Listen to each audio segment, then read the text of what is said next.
Oops.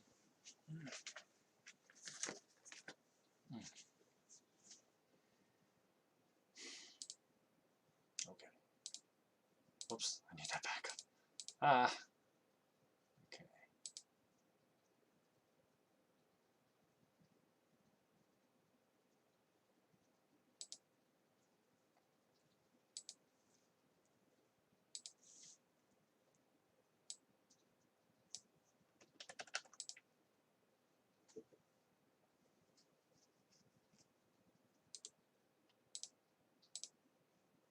Oops.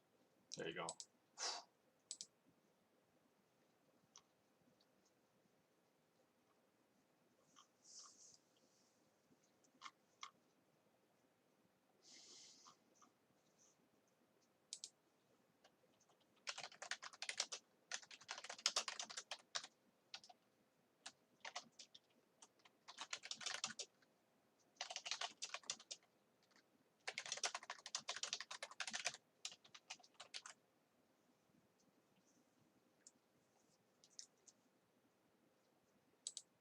I think my light thing is too bright.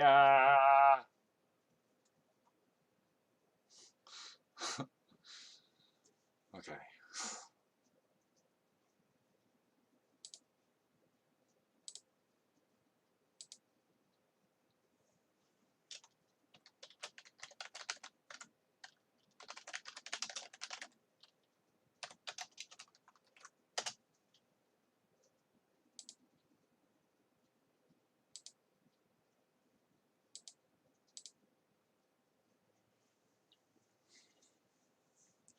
Okay, we're just gonna wait a couple more minutes and then we'll get started.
Okay, let's get that out of the way. I think I have everything I need here.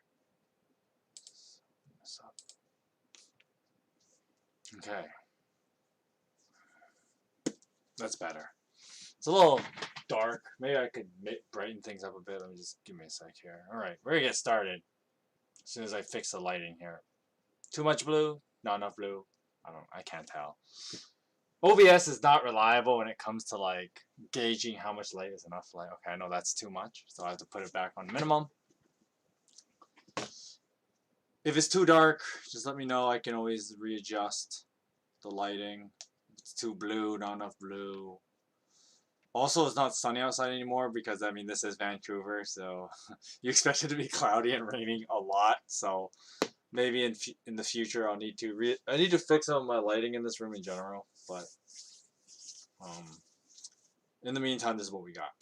Anyways, hello and welcome to the stream. Parson reads the Book of Kings.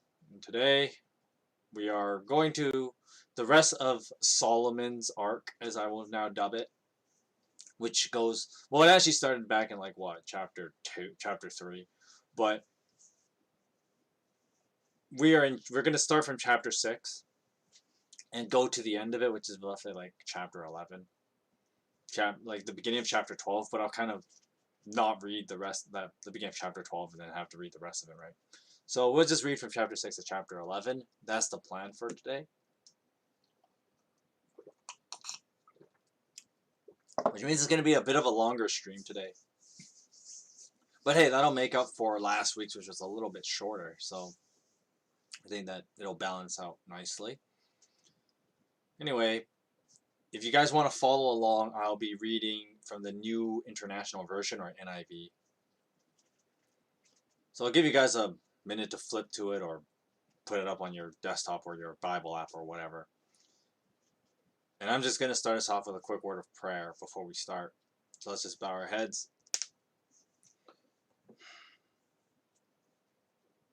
Heavenly Father, we thank you for this day, and we thank you for this time that we have to read your word. And I just pray that as we read the life of Solomon, that you would instruct us and teach us what it really means to be wise, and how we can be more discerning in how we deal with life and how we grow with you. And I just pray that in the name of your son, Jesus. Amen. Okay, so just a quick recap of what happened last week. I kind of talked a little bit about the nature of the Book of Kings and how it differs from the Book of Samuel. And so basically, because there's kind of quite a bit of narrative shift in how the story is told, and even though the theme is kind of the same, there's a huge inversion to how that theme is presented. And so that's probably why the Book of Samuel and the Book of Kings are kind of divided the way that they are.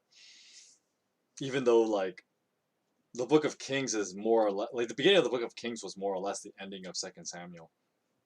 But at the same time, I treat them very differently because of the huge shift in how the narrative is told, as well as the major theme being presented.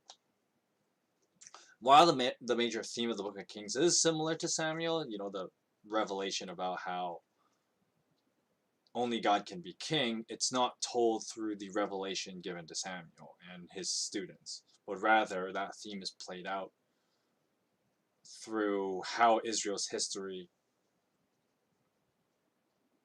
you know, the route Israel's history goes in how it deals with its kings, but not so much from the perspective of the kings, ironically, despite the fact that it's called the Book of Kings, but it's actually told through the perspective of more ordinary people who are then selected by God to be prophets.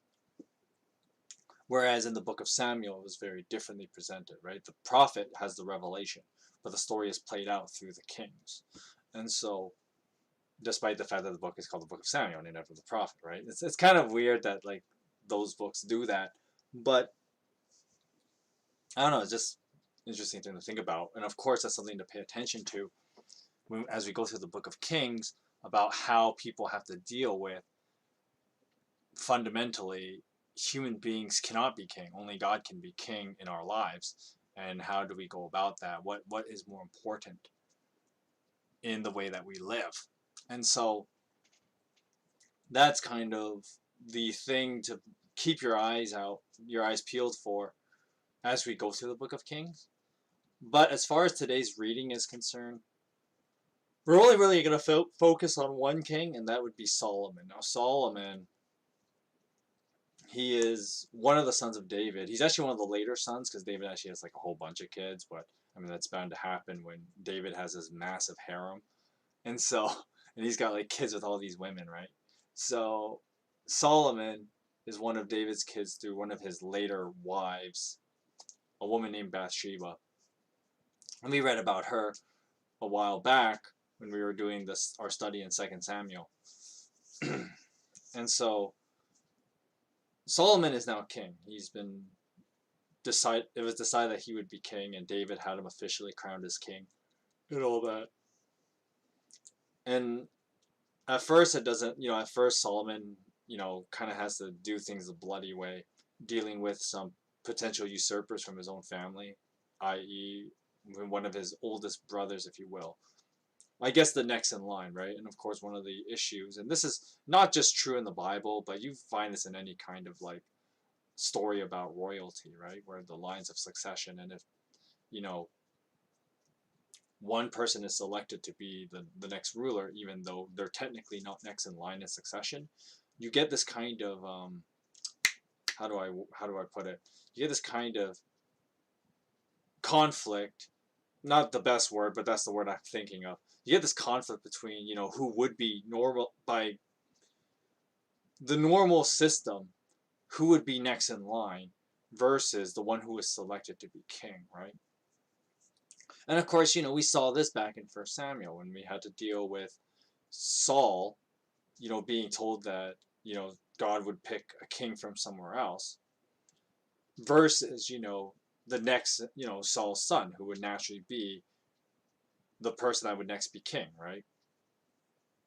And so that kind of happens here with Solomon, and Solomon has to kind of kill off some of his older brothers to make sure that they don't try anything, right? And so that's how the first part of Solomon's reign, you know, happens. But then we get this weird kind of, well, on the one hand, it's a time jump, but on the other hand, it's kind of like the storytelling and overall um, grand view of Solomon's reign as king. And so what happens is, first, God asks Solomon, you know, what do you want? I'll give you what you request, you know, in honor of your father David, blah, blah, blah, blah. And then Solomon asks for a discerning heart and the ability to lead well. And so God says, okay, I'll give you a discerning heart, which is how many people translate to be when God gives him wisdom, which I mean, that is true to a large extent, but of course, like, wisdom has other dimensions, and discerning heart has other implications to it as well.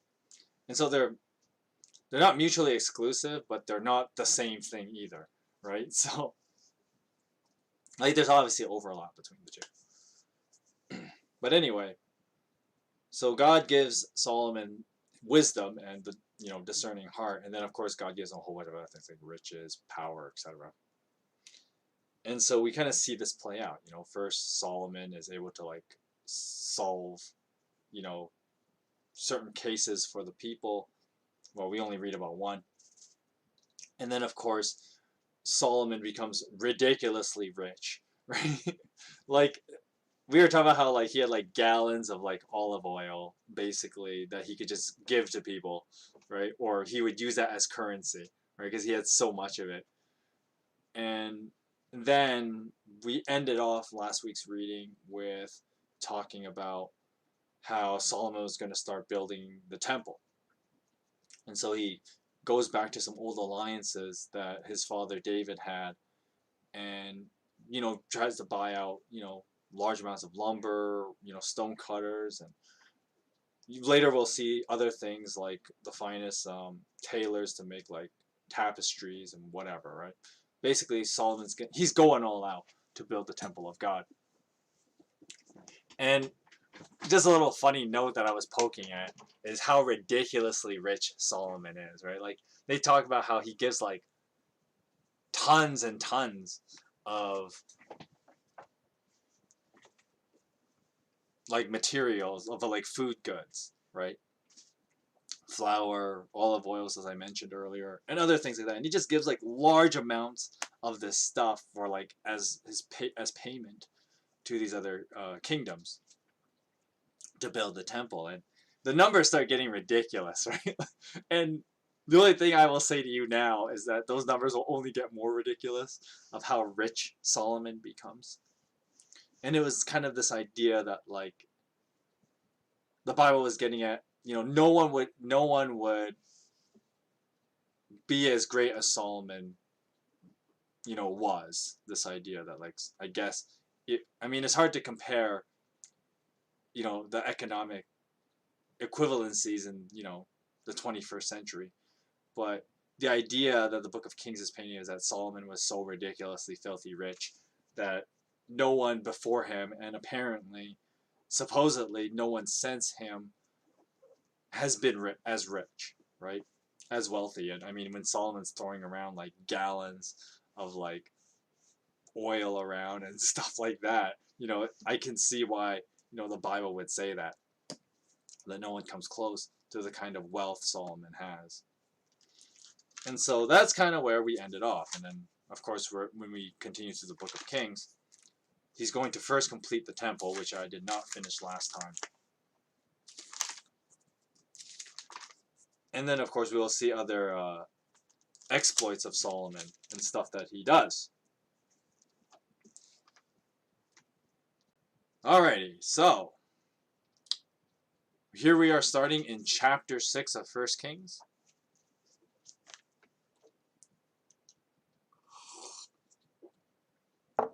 Let us dive right into it. Chapter 6.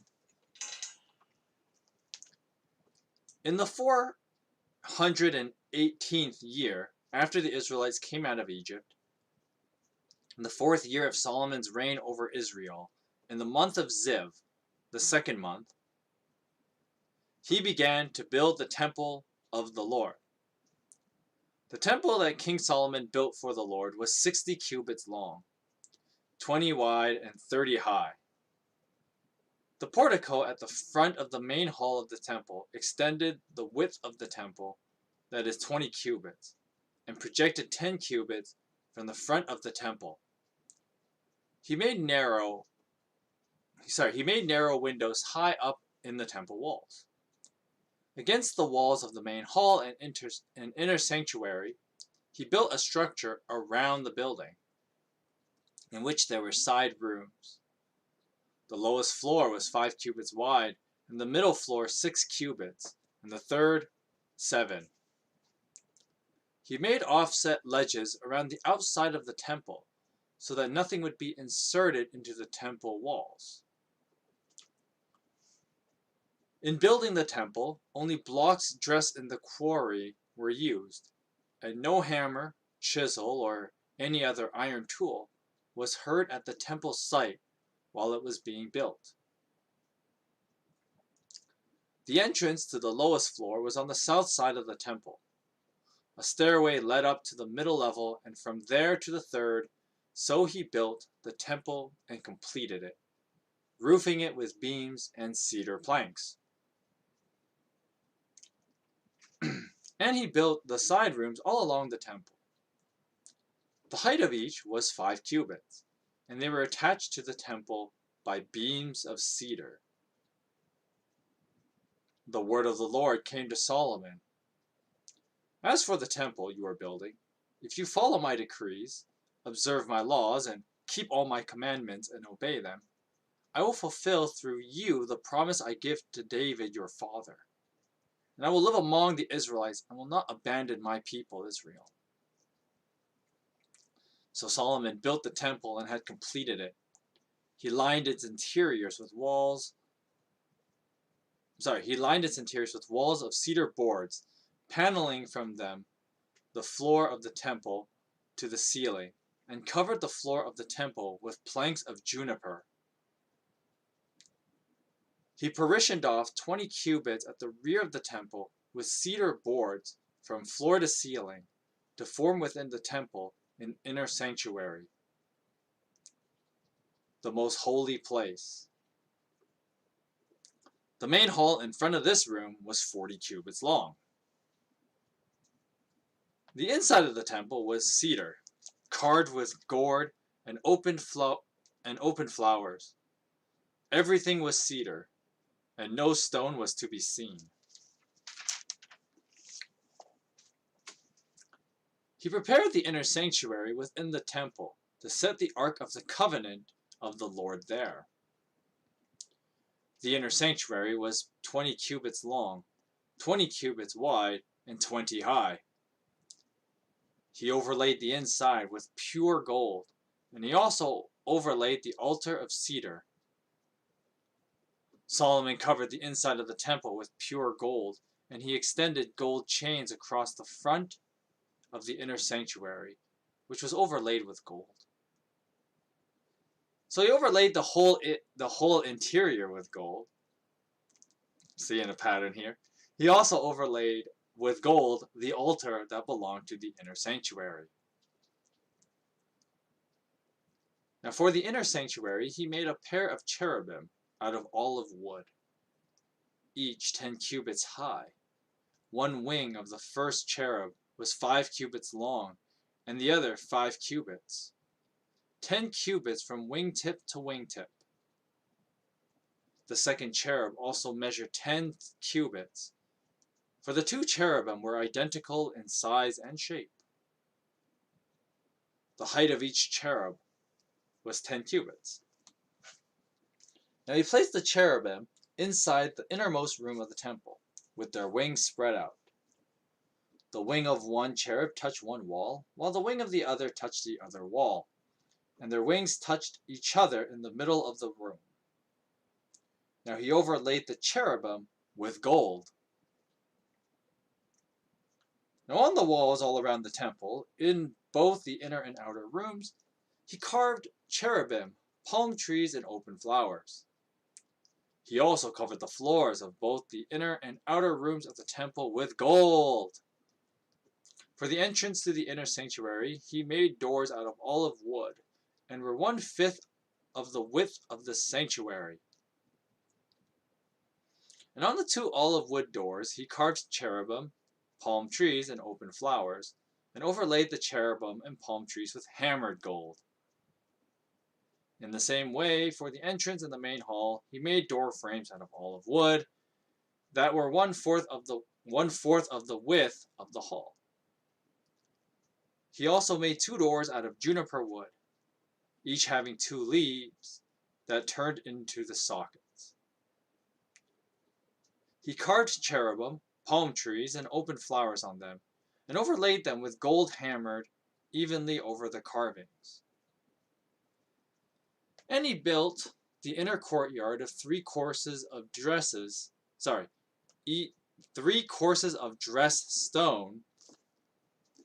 and 1 course of trimmed cedar beams. The foundation of the temple of the Lord was laid in the 4th year, in the month of Ziv. In the 11th year, in the month of Bul, the 8th month, the temple was finished in all its details, according to its specifications. Solomon had spent 7 years building the temple. Boy howdy, that was a lot of describing what this thing looked like.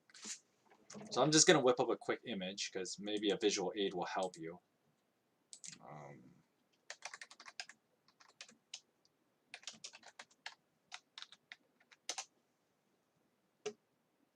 Let's get some images. Of course, these are just like people's like speculations of what this place would have looked like. The real temple has been gone for basically ever. The real temple got quashed during the Babylonian takeover.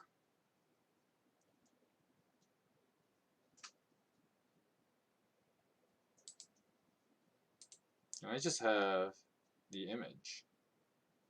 I don't really want to go to the website. Well, whatever. So I'm just going to whip up some images here of the temple.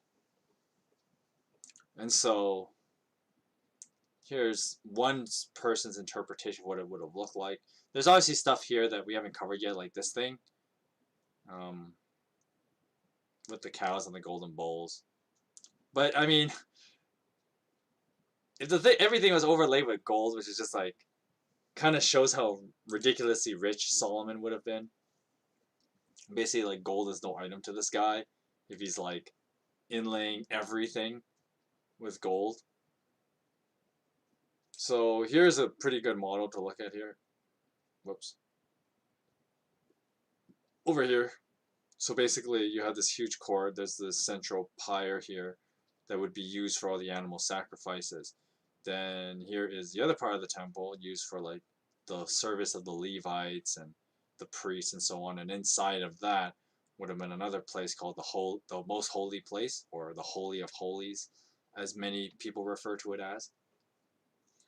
And so Solomon's temple is this like ridiculously big and overly fashioned. Like, it would have been funny. Of course, like, we can't see it now because, we ain't, 700 BC or whatever, right?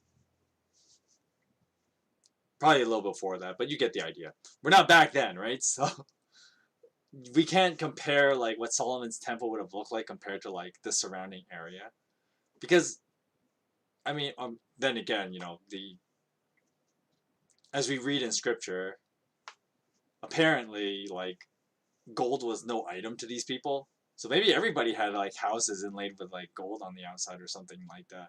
Who knows? After all, Israel was supposed to be at the prime of its power and at its quote unquote golden age, all puns intended. And so this is just a general. No, this is not obviously not the temple. I don't know why this is here. There's this one. This is another kind of like a scaling picture. So like the they had a height of like some dude here, and he's like on the pyre area, and oh, you can't see it very well. Anyway, so the pyre area here, like it would have been a pretty big pyre because they obviously would have done like lots of animal sacrifices on it. You have these ritual bath things where like people would wash themselves, not take a bath in them obviously, but like they're called ritual baths. But basically, you wash your hands and your face before you approach anything at the temple. Like you don't touch the building, that's for sure. You don't go near the pyre without cleaning yourself, and there's all that. And of course, inside the temple was a pretty crazy place too. There was, you have the giant cherubs, and then of course the Ark of the Covenant would have been kept there, and other things like that. But anyway, that's a general idea of what Solomon's temple was like. We actually don't really know what it looks like for obvious reasons. The temple was destroyed basically just shy of 600 BC ish. And so the temple being destroyed, and then they built a second temple. So basically, if you understand Jewish history, basically they split the pre-Christ time period or pre-Common Era because they don't recognize Jesus as Anno Domini. So pre-Common Era Jewish history, we'll talk about how there was primarily they cared about two periods, right? There's the first temple period, which was roughly like near 900 BC, a little bit after that, but like near 900 BC to roughly like 550 BC. And that would have been called the first temple period. And then of course Israel, gets their asses handed to them by the Babylonians. The Babylonian exile happens for 70 years, and then they come back and they build a new temple, and this is called the Second Temple. And then of course the Second Temple period ends at 70 AD or CE, where the Romans decided to blow up the temple because they had enough of the Jews basically.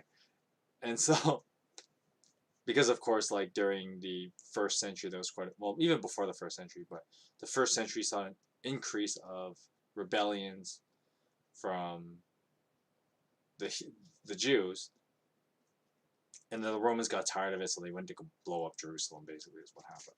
And that was 70 AD, right? The destruction of Israel, and Israel wouldn't be a thing until like what 1968. So the new state of Israel, right? The new state of Israel hasn't been a thing until like 1968, right? But anyway, that's its own thing. But basically, the point I'm getting at is, Israel pre-Christ time was divided into primarily two historical periods. I mean, three, I guess. There's the pre-temple, and then first temple and second temple. So Solomon would have been the early parts of first temple time period. Of course, technically, Jewish historians kind of back it a little before Solomon actually built the temple. And basically to excuse me. Excuse me again. I don't know why I'm sneezing. I don't have a snuffle in my nose. But anyway, they would have predated to like the end of David's life, which arguably could be why the Book of Kings is divided the way that it is. And so you could make the case that at least what historians did was they took the time that they assumed the Book of Kings started, even though Solomon wasn't king yet, and counted that as the beginning of the First Temple period. And then, of course, that would be like roughly 10 years before the temple was actually built. Let's say it took Solomon a couple of years to get himself established, and then after that, it took him 7 more years to build the temple, as chapter 6 tells us it took him that long to do it.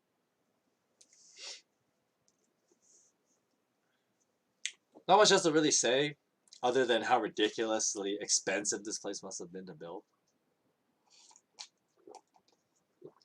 So, Solomon wanted all this choice wood, choice stone, inlaid it all with gold, made the place pretty big. He had to pay all the guys to make it, right? All the artisans and stone cutters and wood cutters and all that, right? And all the laborers, you gotta pay all of them.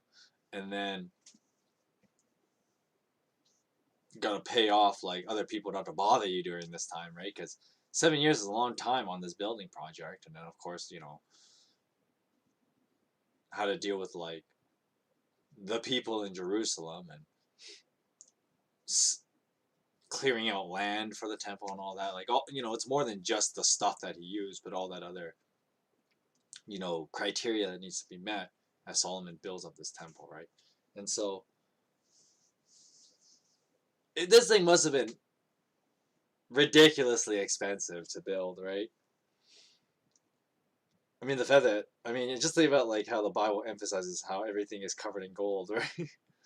It's just to show you how stinking rich Solomon must have been, how absurd it was. But besides the point, this was a big building project, and obviously it was important, right? Because, as Solomon rationalized, if this is going to be the God's dwelling place, then it had to be the best. It had to be made out of the best. It had to have your heart and soul poured into it. And so, there is no cheaping out when you are building the temple of God.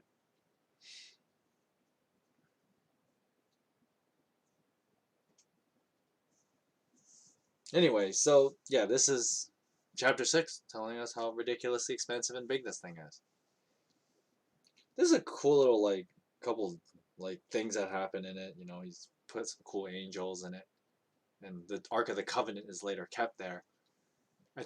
I think so at this point Solomon is in possession of the Ark. I'm not sure if it's in Jerusalem. No, I think David had it in Jerusalem for the longest time, right? So the issue was that like for a long time the Israelites kept using the tabernacle, right? The tent that was like all the way back when Moses was doing it. So they moved from, this flimsy tent, if you will, to a more solid structure. But obviously David was already in possession of the Ark, so the Ark would have just transferred to Solomon and he would have put it in the temple naturally.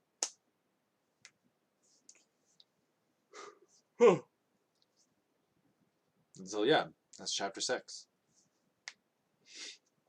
Let's move on to chapter 7.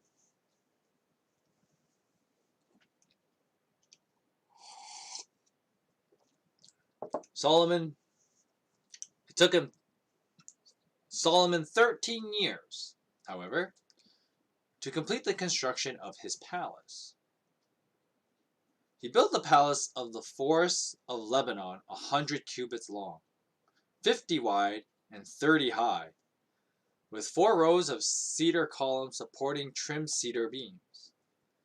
It was roofed with cedar above the beams that rested on the columns. 45 beams of 15 to a row. Its windows were placed at high in sets of 3, facing each other. All the doorways had rectangular frames. They were in the front part in sets of 3, facing each other. He made a colonnade 50 cubits long and 30 wide.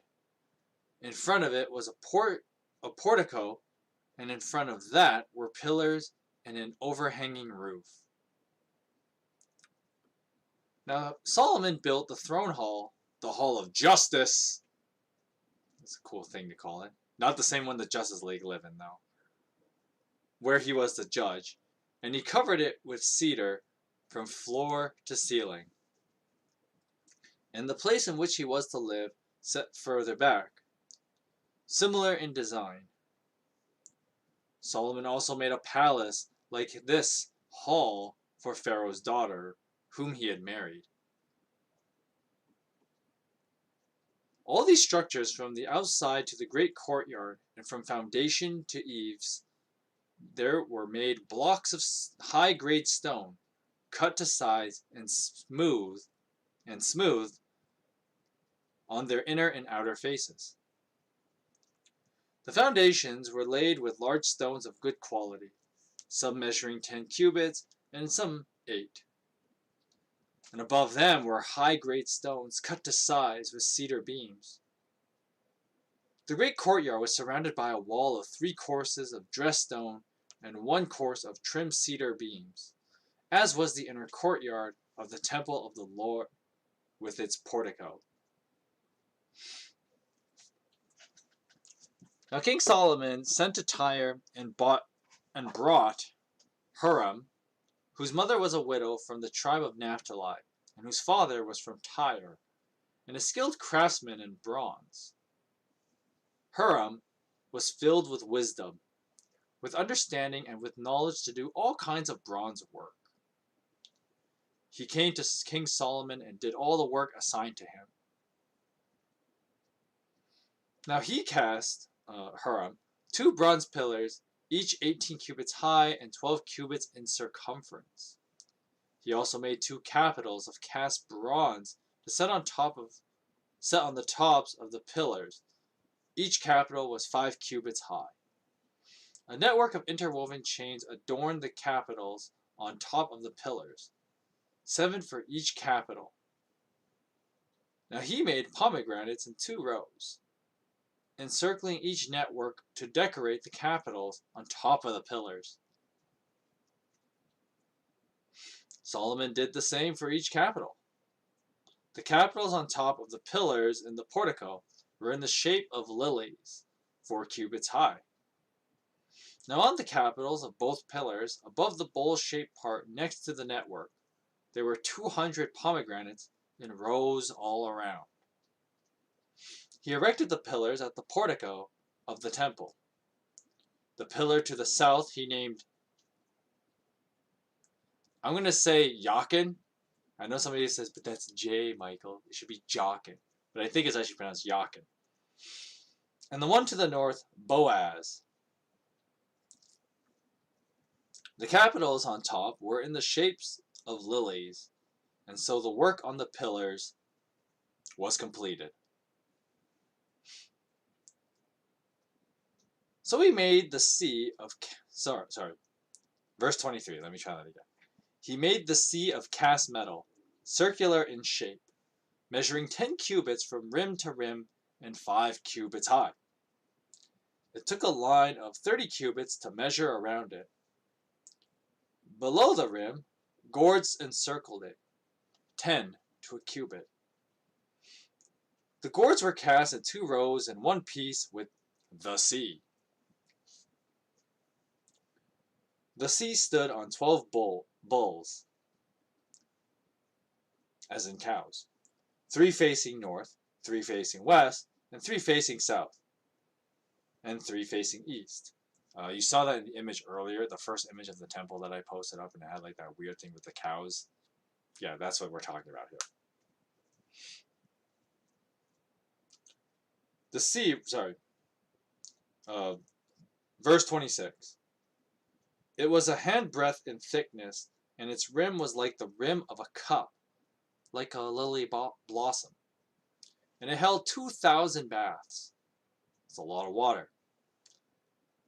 He also made 10 movable stands of bronze. Each was 4 cubits long, 4 wide, and 3 high. This is how the stands were made. They had side panels and attached to upright. They had side panels attached to uprights.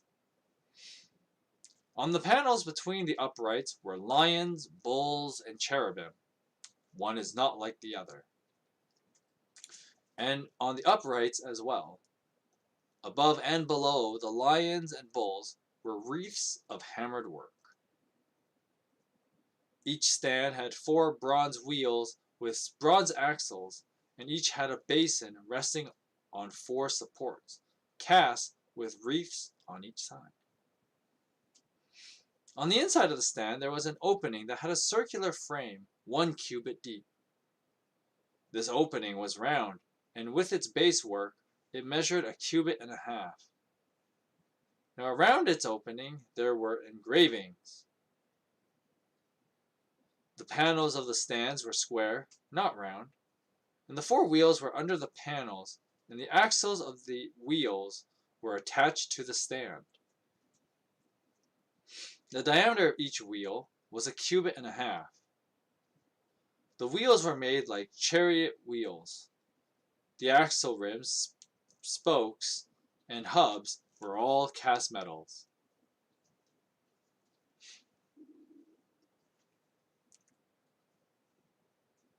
I lost my spot for a second there. Okay, verse 34. I did not lose my spot. I'm back. My stomach was just growling at me and I kind of froze for a sec. Anyway, verse 34. Each stand had 4 handles, one on each corner projecting from the stand. At the top of the stand there was a circular band 1/2 cubit deep. Now the supports and panels were attached to the top of the stand. He engraved cherubim, lions, and palm trees on the surfaces of the supports, and on the panels in every available space, with wreaths all around it. This is the way he made the 10 stands. They were all cast in the same molds and were identical in shape and size. Solomon then made 10 bronze basins, each holding 40 baths, and measuring 4 cubits across, 1 cubit to go on each of the 10 stands. He placed 5 of the stands on the south side of the temple and 5 on the north. He placed a seat on the north side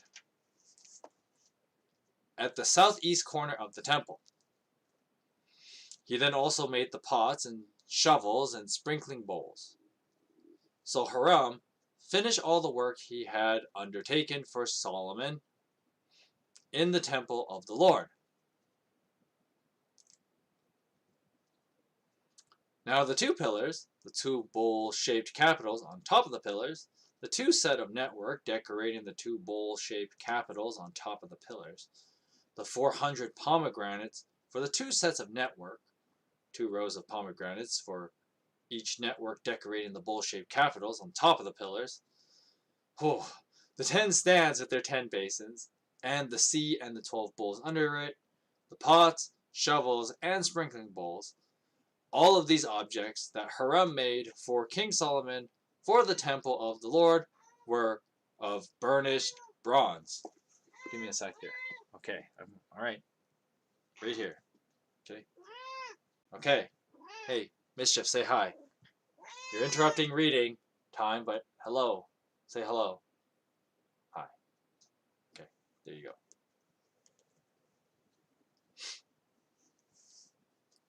Now I lost my place because of you, Mischief.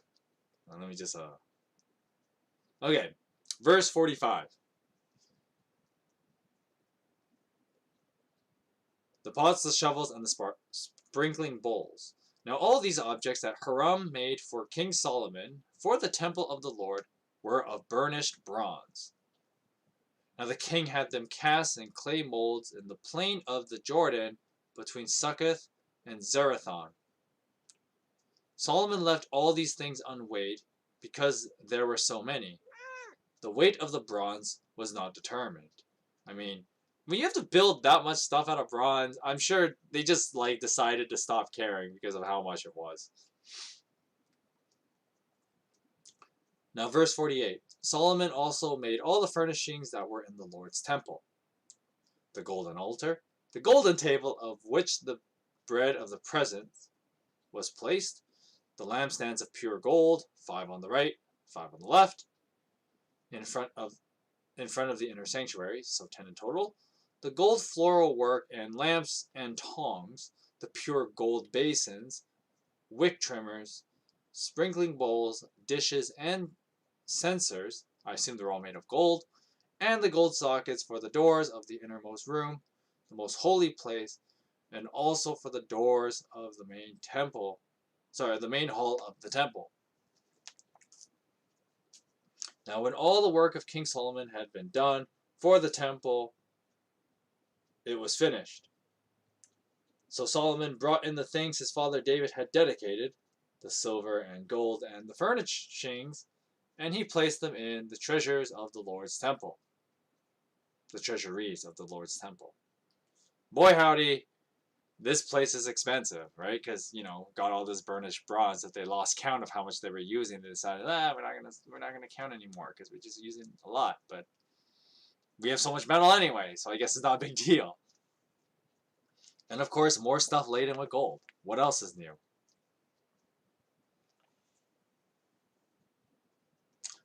Not much to say about chapter 7. Just Solomon building a lot of stuff. He builds this big ass palace. He builds 2 big ass palaces because he builds one for his wife too. Like, as in they each needed their own giant palace. How does that work?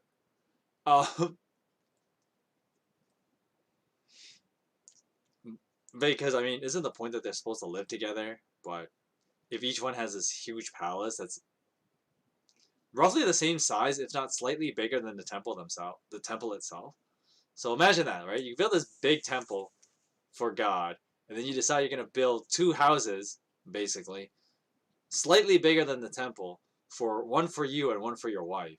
Like, damn, that's like mega hardcore on spending. It also has got to just take up a lot of space in the middle of Jerusalem. Like, I've been to Jerusalem. It's not that big a place.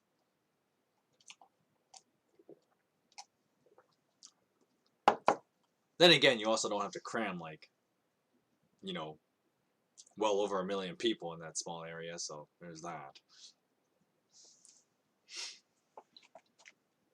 I think it's more than that. But besides the point, basically the population of Jerusalem is really big, even though the land spacing isn't.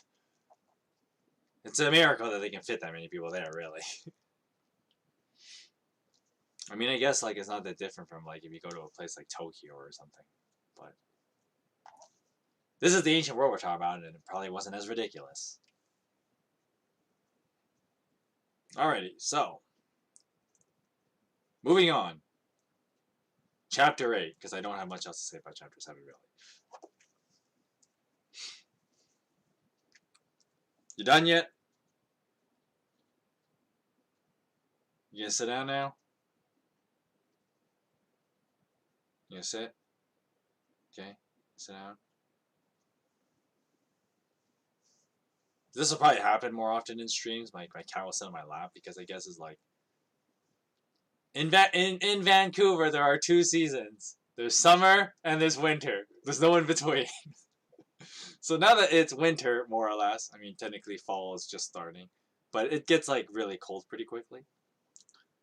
Now my cat's cold all the time, so she's gonna use me as a heat generator, because that's all I am to her. So she's just trying to get herself comfortable. So just trying to give her a minute as she walks around on me.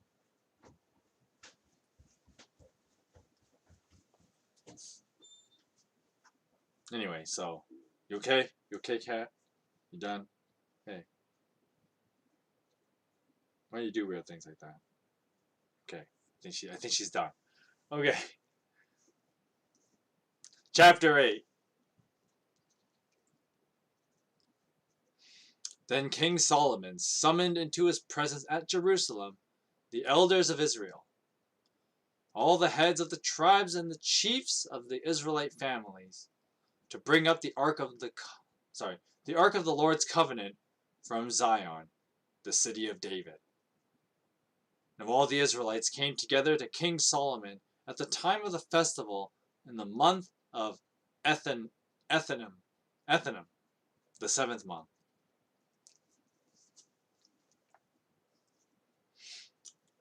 When all the elders of Israel had arrived, the priests took up the ark, and they brought up the ark of the Lord and the tent of meeting, and all the sacred furnishings in it. The priests and Levites carried them up.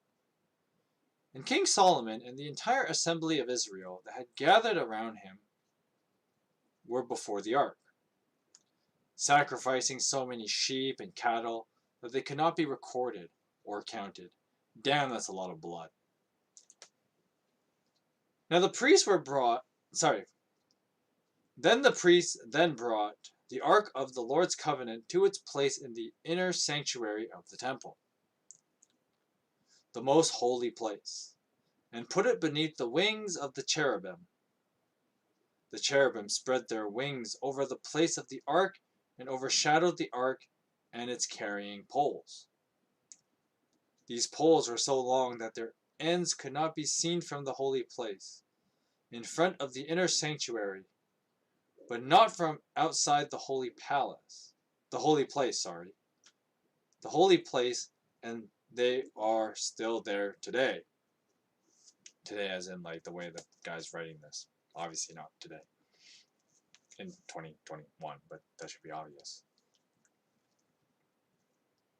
There was nothing in the ark except the 2 stone tablets that Moses had placed in it at Horeb, where the Lord made a covenant with the Israelites after they came out of Egypt. When the priests withdrew from the holy place, the cloud filled the temple of the Lord, and the priests could not perform their service because of the cloud, for the glory of the Lord filled the temple. And Solomon said, "The Lord," I don't remember what voice I gave him. "The Lord has said that he would dwell in a dark cloud. I have indeed built a magnificent temple for you, a place for you to dwell forever." Now while the whole assembly of Israel was standing there, the king turned around and blessed them. Then he said, "Praise be to the Lord, the God of Israel, who with his own hand has fulfilled what he promised with his own mouth to my father David.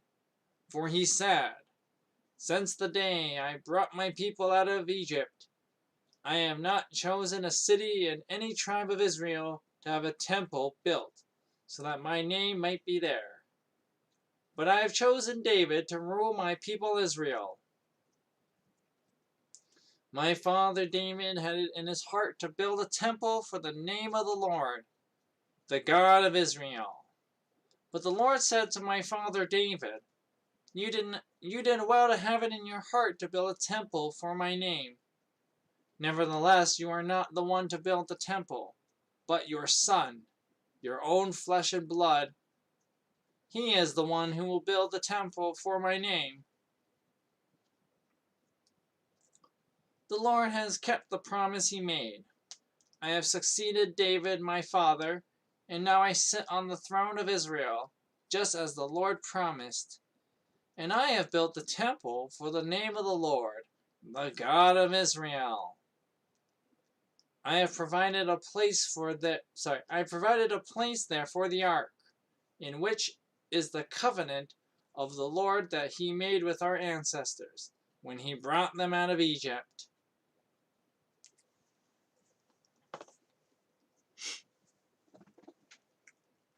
Verse 22.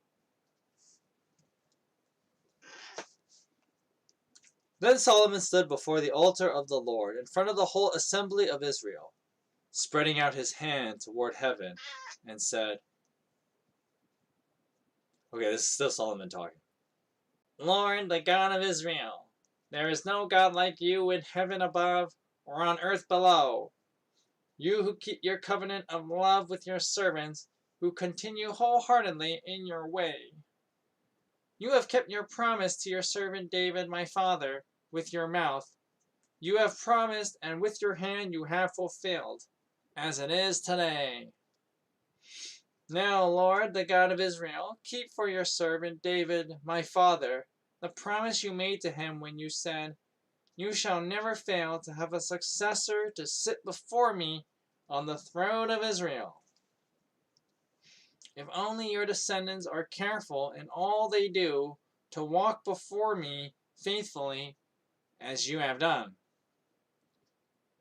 And now, God of Israel, let your word that you promised your servant David, my father, come true. But will God really dwell on the earth? The heavens, even the highest heaven, cannot contain you. How much less this temple I have built?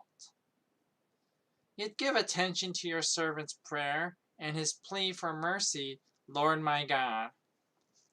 Hear the cry and the prayer that your servant is praying in your presence this day.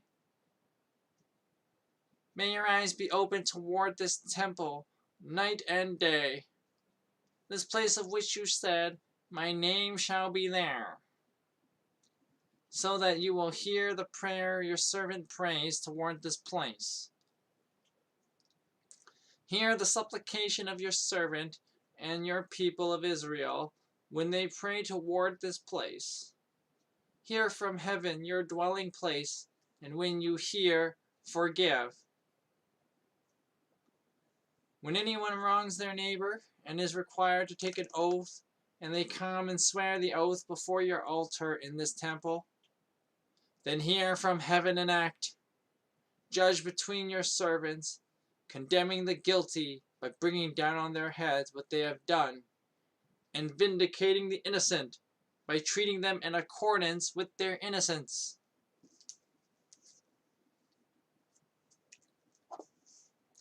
That nasaling voice is really starting to kill me here. But we gotta commit. We gotta commit. Verse 33. When your people Israel have been defeated by an enemy because they have sinned against you, and when they turn back to you and give praise to your name, praying and making supplication to you in this temple, then hear from heaven and forgive the sin of your people Israel, and bring them back to the land you gave to their ancestors. When the heavens are shut up and there is no rain because your people have sinned against you, and when they pray toward this place and give praise to your name and turn from their sin because you have afflicted them, then hear from heaven and forgive the sin of your servants, your people Israel. Teach them the right way to live, and send rain on the land you gave your people for an inheritance. When famine or plague comes to the land, or blight or mildew, locust or grasshopper, or when an enemy besieges them in any of their cities, whatever disasters or disease may come, and when a prayer or plea is made by anyone among your people, being aware of the afflictions of their own hearts, and spreading out their hands toward the temple, then hear from heaven your dwelling place. Forgive and act, dealing with everyone according to all they do, since you know their hearts, for you alone know every human heart, so that they will fear you on all time they live in the land you gave our ancestors. As for the foreigner who does not belong to your people Israel, but has come from a distant land because of your name, for they will hear of your great name and your mighty hand and your outstretched arm. When they come and pray toward this temple, then hear from heaven your dwelling place. Do whatever the foreigner asks of you, so that all the people of the earth may know your name and fear you, as do your own people Israel, and may know that this house I have built bears your name. Whew. When your people go to war against their enemies, wherever you send them, and when they pray to the Lord, toward the city you have chosen, and the temple I have built for your name, then hear from heaven their prayer and their plea, and uphold their cause. When they sin against you, for there is no one who does not sin, and you become angry with them, and give them over to their enemies, who take them captive to their own lands, far away or near. And if they have a change of heart in the land where they are held captive, and repent and plead with you in the land of their captors, and say, we have sinned, we have done wrong, we have acted wickedly. And if they turn back to you with all their heart and soul in the land of their enemies, who took them captive, and pray to you toward the land you gave their ancestors, toward the city you have chosen, and the temple I have built in your name, then from heaven, your dwelling place, hear their prayer and their plea, and uphold their cause. And forgive your people who have sinned against you, and forgive all the offenses they have committed against you, and cause their captors to show them mercy. For they are your people, and they are your inheritance, whom you brought out of Egypt, out of the iron smelting furnace. May your eyes open to your servant's plea and to the plea of your people Israel. And may you listen to them wherever they cry out for you. For you singled them out from all the nations of the world to be your own inheritance, just as you declared through your servant Moses when you said, Sovereign Lord brought our ancestors out of Egypt.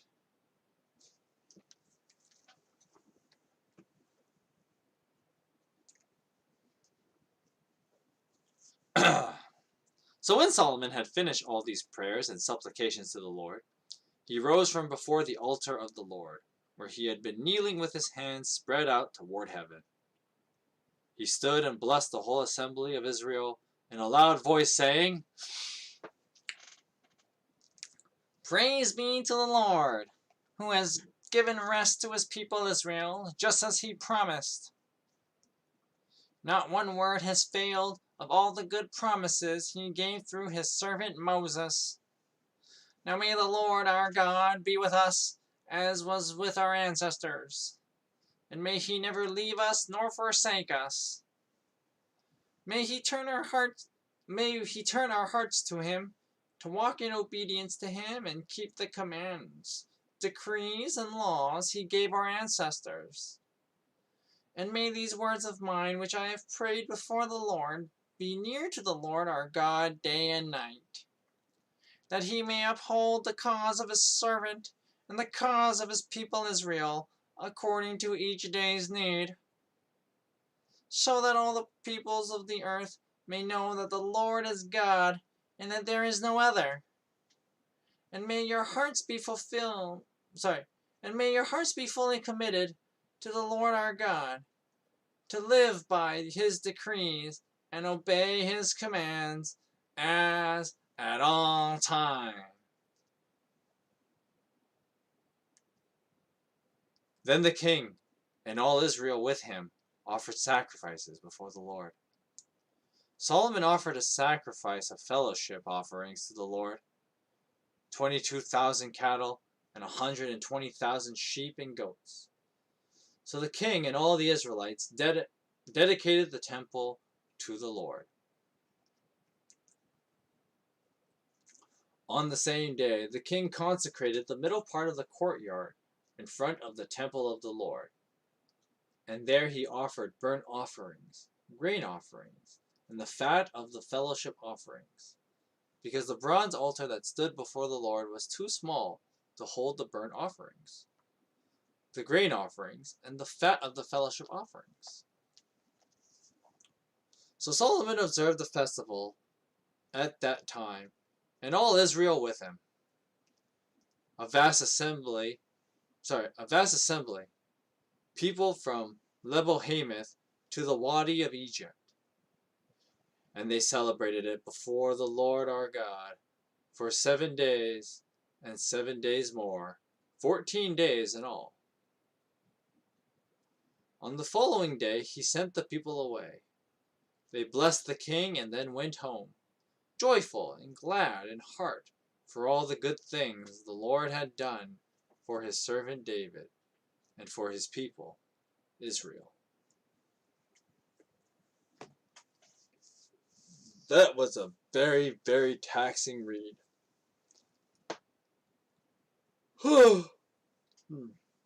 And my nasal is now crushed after doing that Solomon voice. I don't know why I gave him that voice, but you gotta commit, right? So, in the nasally speech, what is going on here? So basically, after Solomon had built the temple, he calls all the people together. They do some, like, animal sacrifices and whatever. And Solomon makes this big prayer about how the idea that Solomon is getting at fundamentally is that as the temple is meant to be this permanent structure, right? Strong foundation onto the earth. The idea is that, like, forever and ever, God would be with his people, and the covenant will forever endure, yada yada yada. Of course, I know some people would get all smart ass and be like, well, then the temple didn't stand forever. That means God's covenant isn't forever either, is it now? But, that's its own thing, right? And we'll cross that issue when we get there, much later in the Book of Kings. And how, essentially, in a way, God abandons Israel, but that's, later 2nd Kings, right? So don't need to really think about that right now. But basically, Solomon is trying to make this correlation about how the presence of God being forever with the people, just like how the temple is kind of a more permanent structure than the old tabernacle, right? And so the idea is that as long as the temple endures, God will always hear the people of Israel. Of course, there's something else that happens, disobedience and rebelling against God, and that ends up being why the temple ultimately falls. But basically, the idea that Solomon is getting at is, this power that God had given to the Israelites and allowing them to be free and whatnot, that would be something that would never end, right?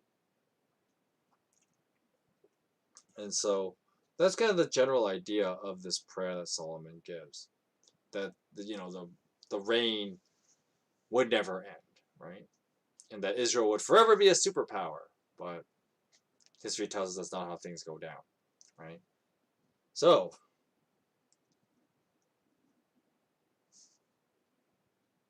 with that said, though, let's see how that goes about. I don't know why I'm yawning so much, Missy. Are you stealing too much body heat that now I'm getting cold? She's like, I'm warm, so it doesn't matter. You can't see it, but she's actually nice and comfy. Now I'm going to move the camera a bit. You can take a look at her in her comfortable position. I need to take a bit of a mental break after that long speech, because that chapter 8 was really long. And even though it was pretty long, its fundamental idea is kind of straightforward, right? There's not really a lot to say, to comment on here.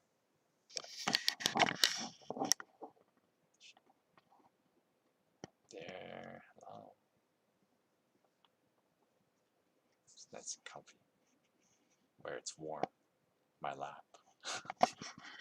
Let me just put the camera back. Oops. Then I gotta fix this again. Sorry. Let's do that again. Okay, there you go. Yeah, that's fine. Anyway. So that's chapter 8, right? The prayer for the covenant to endure forever, right? And that Israel would always be under God's protection. But, of course, there are the conditions that will show up. Obeying God's decrees and commands and so on. Well, we'll see how well that does, right? All right. Chapter 9.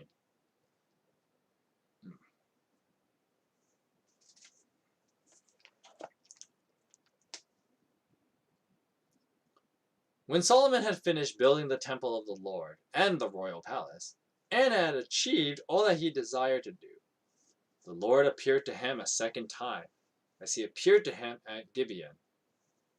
And the Lord said to him, I have heard the prayer and plea you have made before me. I have consecrated this temple which you have built, by putting my name there forever. Oh yes, my eyes and my heart will always be there. But as for you, if you walk before me faithfully, with integrity of heart and uprightness, as David your father did, and do all I command, and observe my decrees and laws, I will establish your royal throne over Israel forever. As I promised David your father when I said, you shall never fail to have a successor on the throne of Israel. But if you or your descendants turn away from me and do not observe the command and decrees that I have given you, and go off to serve other gods and worship them, then I will cut off Israel from the land I have given them, and will reject this temple I have consecrated for my name. Israel will then become a byword and an object of ridicule among all people. This temple will become a heap of rubble, and all who pass by will be appalled and be scoffed and say, why has the Lord done such a terrible thing into this land and to this temple? And people will answer, because they have forsaken the Lord their God, who brought their ancestors out of Egypt, and have embraced other gods, who worshipped and serving them, and that is why the Lord brought all this disaster on them. Now at the end of 20 years, during which Solomon built these two structures, the temple of the Lord and the royal palace, so I guess he didn't build them at the same time, but to be fair, when he was building two massive projects like that, I guess you couldn't really divide up, the time. But anyway. King Solomon, this is verse 11. King Solomon gave 20 towns in Galilee to Hiram, king of Tyre, because Hiram had supplied him with all the cedar and juniper and gold he wanted.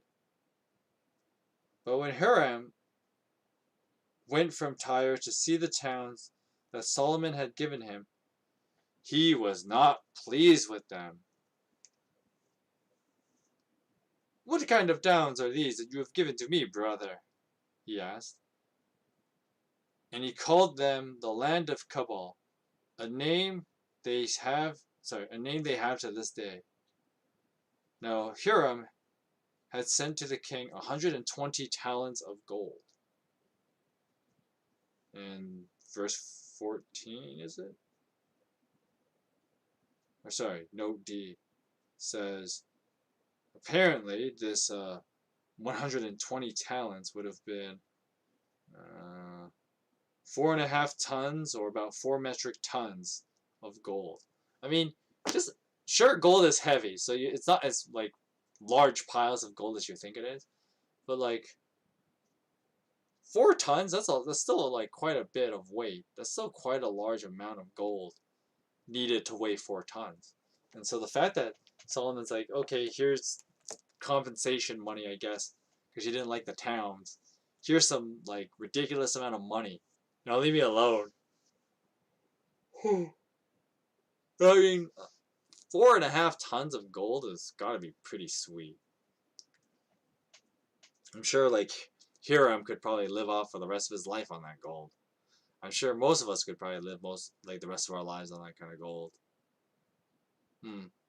Go figure. Yeah, Solomon's just that rich. He's got like this amount of gold here that most of us could probably live our entire lives on. And he's just like, yeah, here you go. Make up money. 4.5 tons of gold.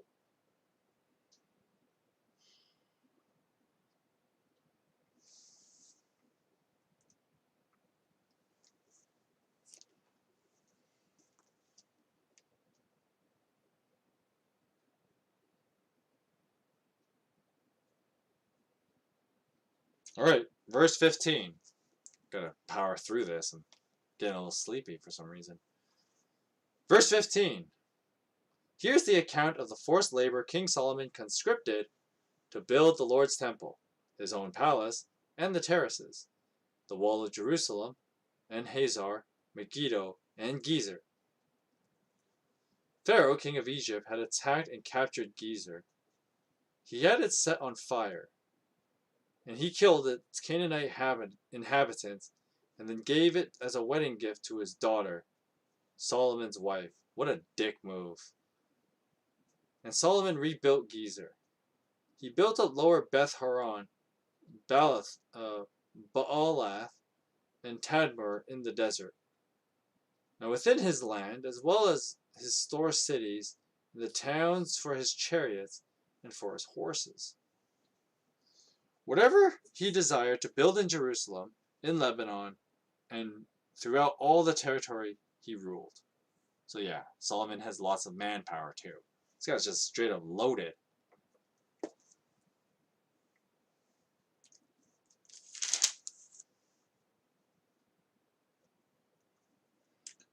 Verse 20.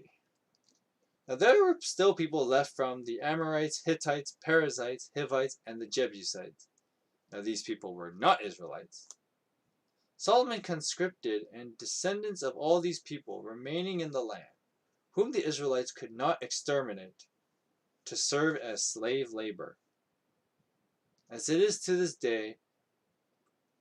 But Solomon did not make slaves of any of the Israelites. They were his fighting men, his governing officials, his officers, his captains, and the commanders of the chariots and charioteers. They were also the chief officials in charge of Solomon's projects, 550 officials supervising those who did the work.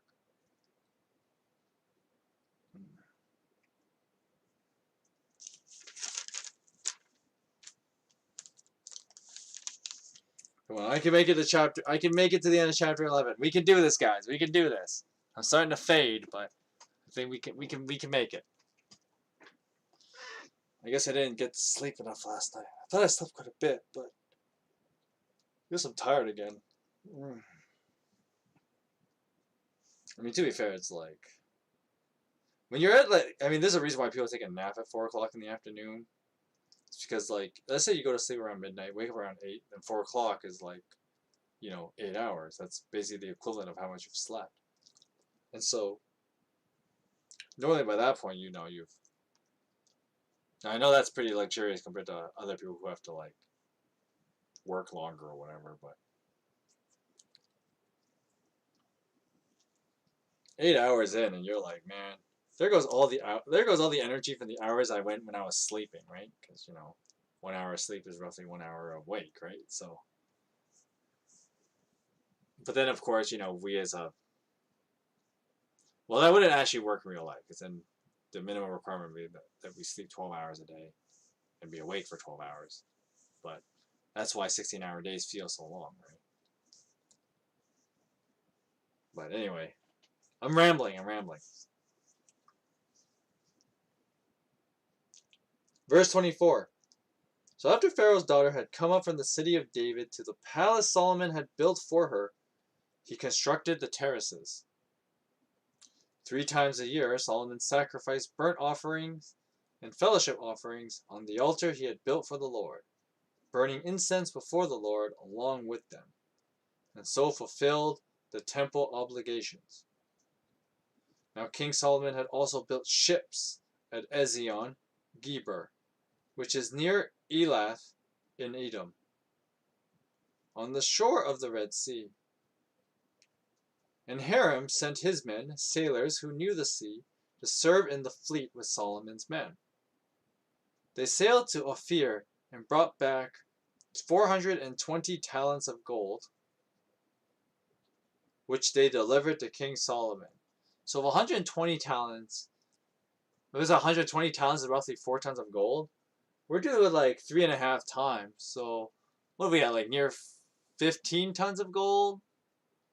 Like 13 to 15 tons of gold. That's a lot of gold. That's a lot of gold. I mean, 15 tons times like what? 2,000 pounds is how much is in 1 ton. So that's like what? 30,000 pounds of gold. Like, I wonder how much that's worth. Let's look up how much of that. Let's see how much that would be worth. Because this is just like more of that like, oh, things like Solomon's wealth is just ridiculous. So let's see. It's 15 tons of gold. Oh wow, Google even has like, how much is a ton of gold worth? This is an older article, so this is from 2019, but I think gold hasn't changed that much since then. Apparently, 1 ton of gold, just to skip over the details of the article, I'm just going to read its final numbers.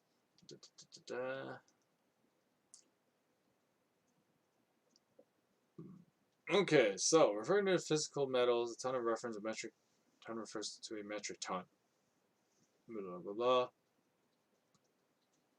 1 ton is a metric ton, so it's a metric ton of gold now, is 32,150.7 troy ounces, which is how gold is normally measured in its value, a troy ounce.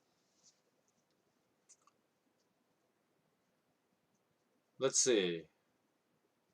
Apparently, skipping the math here and how much a troy ounce is worth, etc., a ton of gold is worth over 46.5 million fiat US dollars.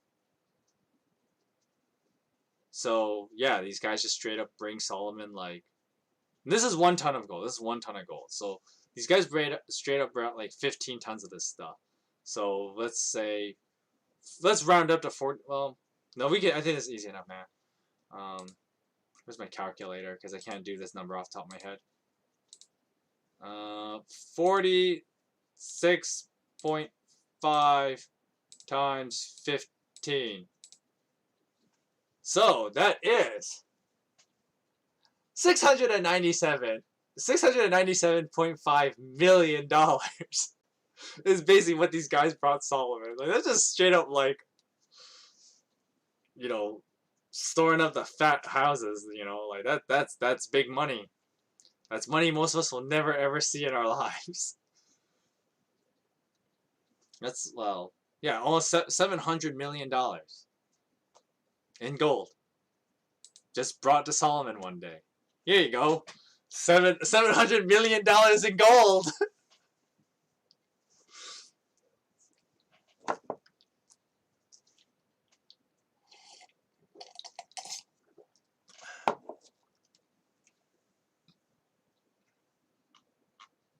That's a lot of gold. Anyway. Like I said, these numbers get ridiculous pretty quickly.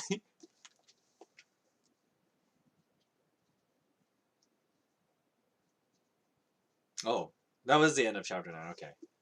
I guess I got my second win after I got excited about talking about gold. So we'll make it through the last 2 chapters.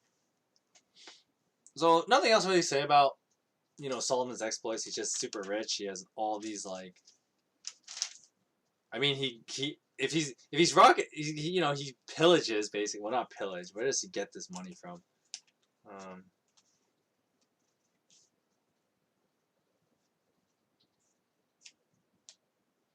So basically, it doesn't really tell us what happened. It just said that a bunch of David has this like, sorry, not David. Solomon has his fleet of ships, and they go to this place called Ophir, and they brought back all this gold. They brought basically $700 million US dollars in gold to Solomon. Just here you go, right? But the Bible doesn't tell us exactly what they did. They probably like had to siege the place, probably pillaged it. I mean, you don't just go to a place and get 15 tons of gold, right? That doesn't just happen, right? I mean, to be fair, if they traded for this, if it was a more peaceful round, they traded for this. I mean, that means David. I mean, why do we keep saying David? This, you know, that means King Solomon's rocking $700 million worth of other stuff to trade for this gold. So there's that possibility too, which is just as, if not more insane, right? Because that means he's got like all this other wealth lying in other assets, just straight up disposable to just buy gold, right? Because you think like if he had food to, if he had like $700 million of food that he traded for the gold, I mean, I know somebody will say, well, why don't you just use that to feed the people, blah, blah, blah, right? Which is definitely a possibility, but, maybe there's just a surplus that Solomon has that he could just throw around $700 million worth of food. That's a ridiculous thing to consider. That'd be an amazing thing to consider. If only, I mean, technically that kind of money does exist today in food, but unfortunately, we as human beings are terrible with managing that, which is why, one, so much food goes to waste, and two, a lot of the world goes hungry. And there's an interesting correlation between that. How about that? But anyway, just another exploit of how ridiculously rich this guy is. All right. Chapter 10.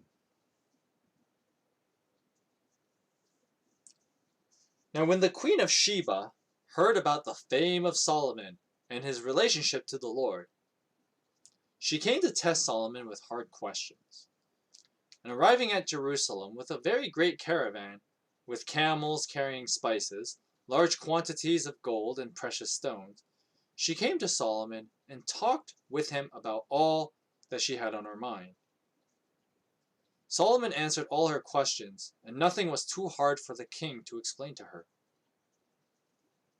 When the Queen of Sheba saw all the wisdom of Solomon, and the palace he had built, the food on his table, the seating of his officials, and attending servants in their robes, his cupbearers, and the burnt offerings he made at the temple of the Lord, she was overwhelmed.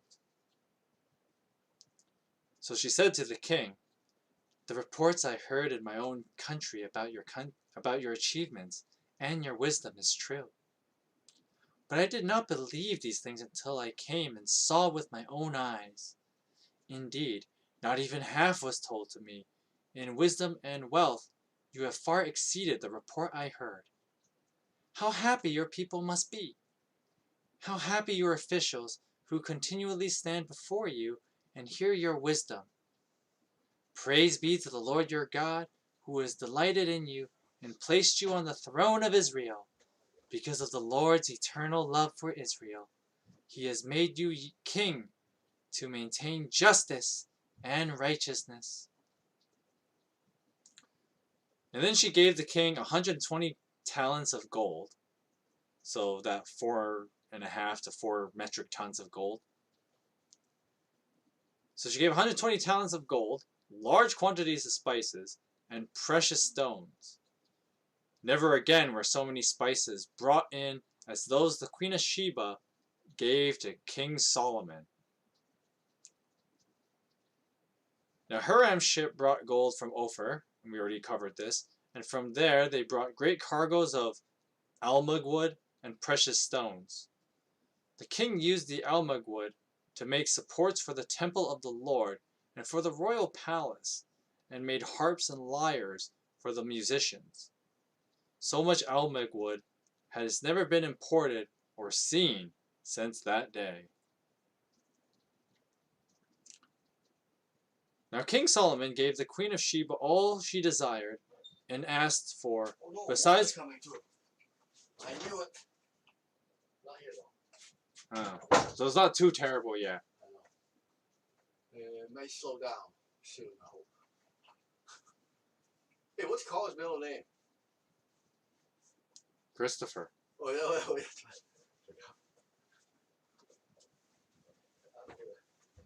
Anyway, sorry about that. My dad was interrupting, and of course, this is Vancouver, and if you're in a basement in Vancouver, sometimes there might be a little bit of flooding, especially in an old-ass house like the one I live in. I live in an older house, so I can't really like take the camera and show you, but there's like a little puddle in this corner here. That's just like water, groundwater coming up, because it's raining quite a bit. You can't. I don't know if you can really hear it. You can't really hear it, but there's like it's raining pretty hard outside. It hasn't rained that hard in Vancouver in a while, but like I said, Vancouver has two extremes, right? Either it's like a hot sunny day, or it's cold rain. There is no in between with this place. Today is one of those cold rain days that, you haven't seen in a while, right? Because, we just went through the summer season, and basically every time I was streaming during the summer, for the most part, it was a nice, warm, sunny day. But, you know, can you already believe we're halfway through September? But basically, starting with halfway through September and for a while, basically till like April, it's going to be crappy, rainy weather for most of it, right? Like, obviously, you'll just have cloudy days because it can't rain all the time. That's not how, water works. But you get the idea. It's raining pretty hard right now, so hopefully the flooding doesn't get too bad. But anyway, sorry for the interruption.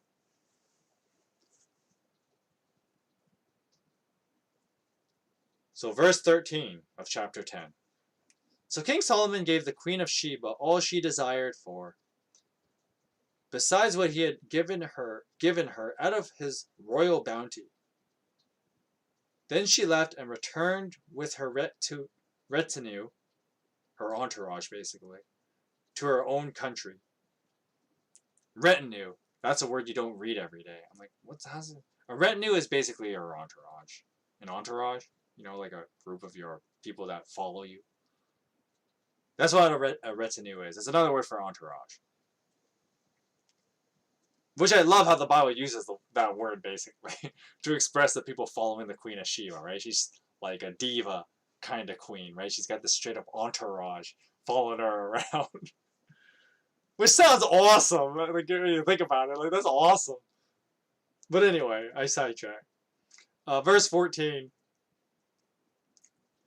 So the weight of the gold that Solomon received yearly was 666 talents, not including the revenues from merchants and traders and from all the Arabian kings and the governors of the territories. King Solomon made 200 large shields of hammered gold. 600 shekels of gold went into each shield. He also made 300 small shields of hammered gold with 3 minas of gold in each shield. Sorry, I was just checking if the water noises was interfering with my mic. OBS says it's not. Let me know if it does. But there's like some little background water noise. So you just gotta bear with me. And I will try and talk over it. That's why I'm speaking louder. Verse 18. Then the king made a great throne covered with ivory and overlaid with fine gold. I mean, when you're rocking that much gold, you can just spare some to cover your throne with it, huh? The throne had 6 steps, and its back had a rounded top. On both sides of the seat were armrests, with a lion standing beside each of them. 12 lions stood on the 6 steps, one at either side of each step. Nothing like it had ever been made for any other kingdom. Now all King Solomon's goblets were gold, of course they were, and all the household articles in the palace of the forest of Lebanon were pure gold. Nothing was made of silver, because silver was considered of little value in Solomon's day. I mean, when you're rocking like yearly income of 666 talents, which apparently is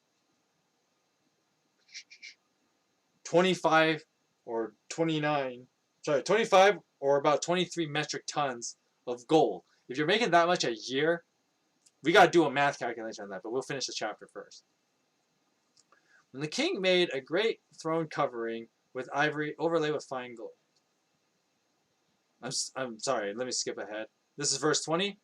The 12 lions stood on 6 steps, one at each side. Nothing like it had ever been made for any other kingdom. All King Solomon's goblets were gold, and all the household articles in the palace of the forest of Lebanon were pure gold. Nothing was made of silver, because silver was considered of little value in Solomon's day.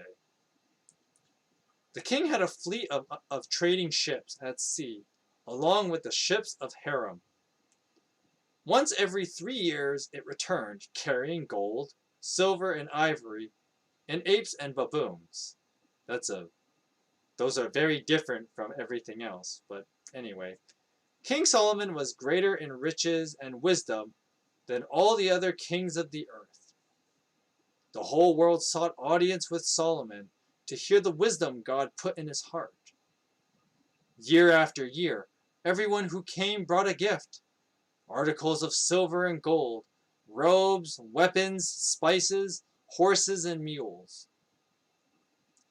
Now Solomon accumulated chariots and horses. He had 1,400 chariots and 12,000 horses, which he kept in the chariot cities and also with him in Jerusalem.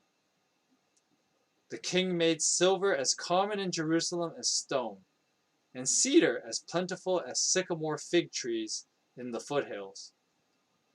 Solomon's horses were imported from Egypt and from Kew. The royal merchants purchased them from Kew at the current price. They imported a chariot from Egypt for 600 shekels of silver, and a horse for 150. They also exported them to all the kings of the Hittites and of the Arameans. Alright, I gotta get that calculator again, because we got some ridiculous amount of money to calculate. So, apparently, and this is just like gold alone that Solomon makes yearly. Now, the Bible said this excluded when, like, sometimes his guys would go out and they would get other, like, gold, precious stones, the monkeys, apparently, right?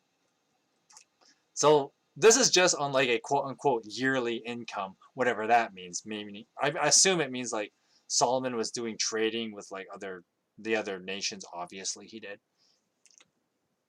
So, let me get that calculator again. So, we already said that it was, whoops, I did that wrong. $46.5 million US dollars for 1 ton of gold, right? So, apparently 666 talents of gold is roughly 23 metric tons. We have to use the metric tons because that's how the troy ounces are measured, according to this article. So, let's see, $46.5 million per ton metric ton of gold times 23 tons, which is how much was imported to Solomon every year. That would mean Solomon made each year 1,069 nice 0.5 sorry 1,069.5 million US dollars a year. Like, this is beyond, like, this is not quite Amazon levels, because Amazon's obviously, like, cranked up quite a bit. But remember, this is just, like, from trading and stuff that Solomon does. We're not including other wealth that Solomon acquires from conquering people. We don't include the wealth of other commodities like spices and stuff like that. We're just straight up talking about gold and gold alone, right? And so apparently Solomon is making the billions of dollars in gold alone, apparently. And he's using it to, like, make cups out of them, making furniture out of them, and other stuff like that. Like, straight up, this guy's got, like, gold, you know, spewing out of his nose and ears here. Like, there's just gold everywhere. And, I mean, the Bible even points out that, like, yeah, silver, which is also a pretty precious metal material, is, like, yeah, it's basically worthless compared to the amount of gold that they have. But to be fair, when Solomon is raking in over $1 billion of gold a year, like, yeah, everything else just seems so trivial, right? Like, you're just stinking rich. And these numbers get ridiculous, right? Because, I mean, who knows how long this went on for, right? I mean, even if this went on for 10 years, that's like $10 billion straight up in gold. I don't even think there's that much gold in real life. So, obviously, like, gold gets circulated. So it's not like he's hoarding this money, but still. The fact that he's making over $1 billion in gold, that's just absurd to me, right? Like, of course, this is like, you know, I'm a poor man who only makes, like, basically I'm only a little bit above the poverty line, right? And in Vancouver, that's like, it's not a high number, right? It's like 22,000 Canadian dollars, which is like 15,000 American dollars. That's how little I make. I don't make that much money, okay? I'm a poor guy who spends $2,000 on a gaming computer, but whatever. Hey, that's saving up money and not spending too much on other things. Yeah, save up money for these kind of things. But anyway, a guy who only makes 15,000 American dollars a year. The idea of like billions of dollars of in gold a year is just something that baffles my mind, right? Because let's pretend, of course, hopefully I'll get a higher paying job, but let's pretend I only made that much for my whole life, and I worked another like 40 years. Well, let's say I work another 30 years, because let's say I've been doing my job for like 5 years. So 35 years of me working, making only $15,000 a year. I would barely break the $1 million mark with that. So, like, Solomon is just seeing money like beyond what anything I'll ever see, right? Because I'll barely break the $1 million mark in my lifetime. So, the idea that like I said, these numbers get ridiculous, right? But apparently that's how much Solomon has, and he just continuously rakes in this money, right?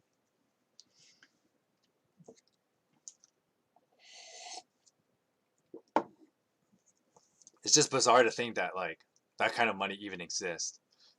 Well, I mean, not really. Like, we know it exists, but the fact that like one guy's making that kind of money is just kind of like, whoa, right? Here, my poor ass is sitting at like, not making much, right? So, oh, sorry, cat. I moved my leg, and now she's like really mad. She's like, I'm out of here. I don't want to deal with you. Because my leg was getting numb, so I'm gonna readjust my seating. But chapter 10 just talk about how rich Solomon is, and I mean that $1 billion in gold is just gold, and that's the part that's baffling, right? Like, sure, the Bible goes out of its way to say that like silver is basically like little value, but I mean that's not the same as like when we evaluate quote unquote whatever precious stones are. I mean, Solomon has a throne made out of ivory, a thing that comes from India. So that's an interesting thing to think about, right? Like, Solomon is trading with far places in the world, as far as India, apparently. I mean, I guess you could get some ivory in like parts of like Africa, because, well, maybe, yeah, because like you can get elephants in Africa, but they're not as, like, India is known for having a lot of elephants too. So, like, either, and when we talk about like elephants in Africa, it's like more of this like middle to southern parts of Africa. So Solomon's ability to trade that far is quite phenomenal, right? And of course, like nowadays it's, we have international travel, but back then, this is a very different world, right? In the ancient world, to be able to trade with like, from the Middle East, the Fertile Crescent where Jerusalem is, all the way to like the Congo, like that's a long distance to go, right? And to get materials from there, and to get, ivory from there, and maybe he traded with India as well, because India would also have quite a bit of ivory available. And so, like, Solomon has a throne made out of this stuff. I wonder how much ivory that took, because it's not like, elephant. You have to kill a lot of elephants to get ivory, and imagine the amount too, right? Which now makes Solomon look kind of cruel, right? Because he's killing all these elements to build a chair with their tusks. Well, I mean, technically you don't have to kill the elephant for the tusk, but at the same time, if you want all the ivory, you kind of have to. So it's it's awkward. But anyway, like he's got a throne made out of ivory, and then of course inlaid with gold, because of course it does, right? And then, when we were talking about the Queen of Sheba visiting, she gives him all this gold, all these spices, and then she's like baffled by like how well dressed his servants are. Like, his servants are probably rocking like, you know,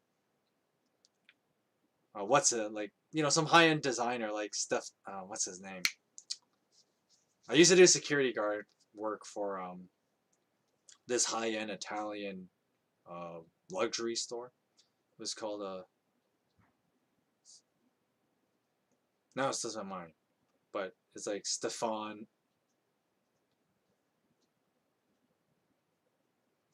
Like Milano. There you go, Stefan Milano or something like that. Something like that. It's basically this high-end Italian luxury store, and it was funny when I was a security guard there. Like I had to wear a suit, and I would wear like something I would normally wear for like you wear it to like a wedding or something, right? One of those kind of suits, just some formal wear. But dude, man, my formal wear is like a $400 outfit from a Mex store. I don't know if Mex is still a thing. That's how old my suit is, and I've kept it well all these years. I go to Stefan Milano store. Straight up, they're like $10,000 suits. And I'm like, Lordy, that's like most of how much I make in a year in one suit. Now imagine, like, that's probably what like the servants are wearing, and these are like the low end guys of like Solomon's service would wear like these $10,000 suits. Who knows what like some of these his higher officials are wearing? Probably like $50,000 suits. I mean, the idea of a $50,000, and they do exist. There are some stores that sell like there are of course like to like the super wealthy, right? Like not us Joe Blows would go to these stores ever, right? Because you would be embarrassed to know like stuff like the amount of stuff costs in there is like more than we make in a year. But like going back to the store that I used to do security guard work for, which is you wonder. Well, I mean, it's no wonder why you would need a security guard for a place like that, right? But like straight up, a suit was like $10,000, and then like a funny story would be like a guy would go in, he would buy a belt every few weeks, a new belt for himself. Like I guess people had this kind of money to throw around, and these belts cost as the same. The belt cost the same amount as my formal wear that I was wearing to work, and like I checked out the price tag. Basically, I was like, holy crap! Right, like this thing is hella expensive. And straight up, this one dude just comes in every few weeks, and he buys one of these for like $300-$400. I'm like, who? Like you guys have a ridiculous amount of money, money I will basically never see. Right? Like, it just baffles my mind that like that kind of money exists. Like here I am trying to save up just to get myself a new chair, right? Because I do plan on getting like a new chair, probably a gaming chair. That's gonna cost like quite a bit of money, right? Those things cost like $300. So yeah, I've been saving up for it. It's taking time because I've wanted to buy it a while ago, but I still haven't done it yet because me spending $300 on a chair is not easy. But for some people, throwing $300 for a bell is just something they do every so often. And you think of like Solomon's servants wearing like expensive outfits that like the Queen of Sheba is just blown away by it. Like wow, right? Just imagine, like Israel, like this was clearly Israel's golden age, right? Like I don't think there was ever a time before or since that people are walking around like this, super loaded with money, right? The kingdom, well, essentially Solomon and by extension the kingdom making like over $1 billion US dollars in gold, which is ridiculous when you think about it, right? That money like that existed back then, or you can make monetary value like that back then, right? Like that's just absurd to think about. And yeah, it was just a thing, right? Of course, on an interesting note, and I was talking about this with someone, because I think this is one of those moments where, once again, my complaint of many Christians not knowing the Bible as well as they should. But like when you talk about like the book of Ecclesiastes, and the problem of the book of Ecclesiastes is that like the very nihilistic and fatalistic view that the people had, and it's like, well, yeah, of course people thought that after you live through the golden age of Israel, and then you realize that like, man, our lives are still pretty empty. That is not a good place to be in, right? And the context of the book of Ecclesiastes, you've got to read stuff like this, right? Where during Solomon's time, this is the golden age, right? Where even like a house servant is rocking like the equivalent of like $10,000 suits when they go to work, right? and then you realize that like, man, life is pointless. Like that's a dangerous place to be in, right? But when you read through the Book of Kings here, this is kind of the context of the Book of Ecclesiastes, which is actually all the more chilling of why the people in the Book of Ecclesiastes are kind of so fatalistic, right? Because the idea was, they got to live it up. Life was as good as it was gonna get. And then you realize that like your life is so empty. And that's not a good place to be. And that's something that's very true in the world today, even when we're not rocking $10,000 work suits, right? We have life is pretty amazing and it's as good as it's gonna get. But at the same time, a lot of people in the world today live so hopelessly. And that's all the more reason that like, we've got to seek out more than just material things, right, in our lives. And we read through the Book of Kings here, and Solomon has all the material wealth, right? Like material is nothing to them, but there's more to life than the material world, and that's the spiritual journey. That's the spiritual quest that we're all on, and that's something that is to consider as we read through the Book of Kings. Oh, look who's back! Ow, her claw went in my leg as she jumped up. That's why I freaked out like that a bit. Well, you cold again? Well, you are cold. You're cold to the touch, too. My cat's a pretty old cat, too, so I think there's another thing. Like, she likes to snuggle up more often. Because, in the past, my cat would never do this. Now she does it all the time, so I think it's because, like, she's older. But I do have this blanket behind me that I kind of use as, like, a chair cover. So I'll probably use that, too, in the future. You'll probably see me, like, with my blanket over, because it's going to start getting cold around here. But anyway. Let's finish with chapter 11. We're going to finish the Solomon arc. Now, the funny thing, as I go into chapter 11, the interesting thing about the previous chapters is that, like, the splendor of Solomon, right? That he's this like super wise, the wisest king, and with his wisdom comes ridiculous wealth, material, and all that stuff. He gets all of that, right?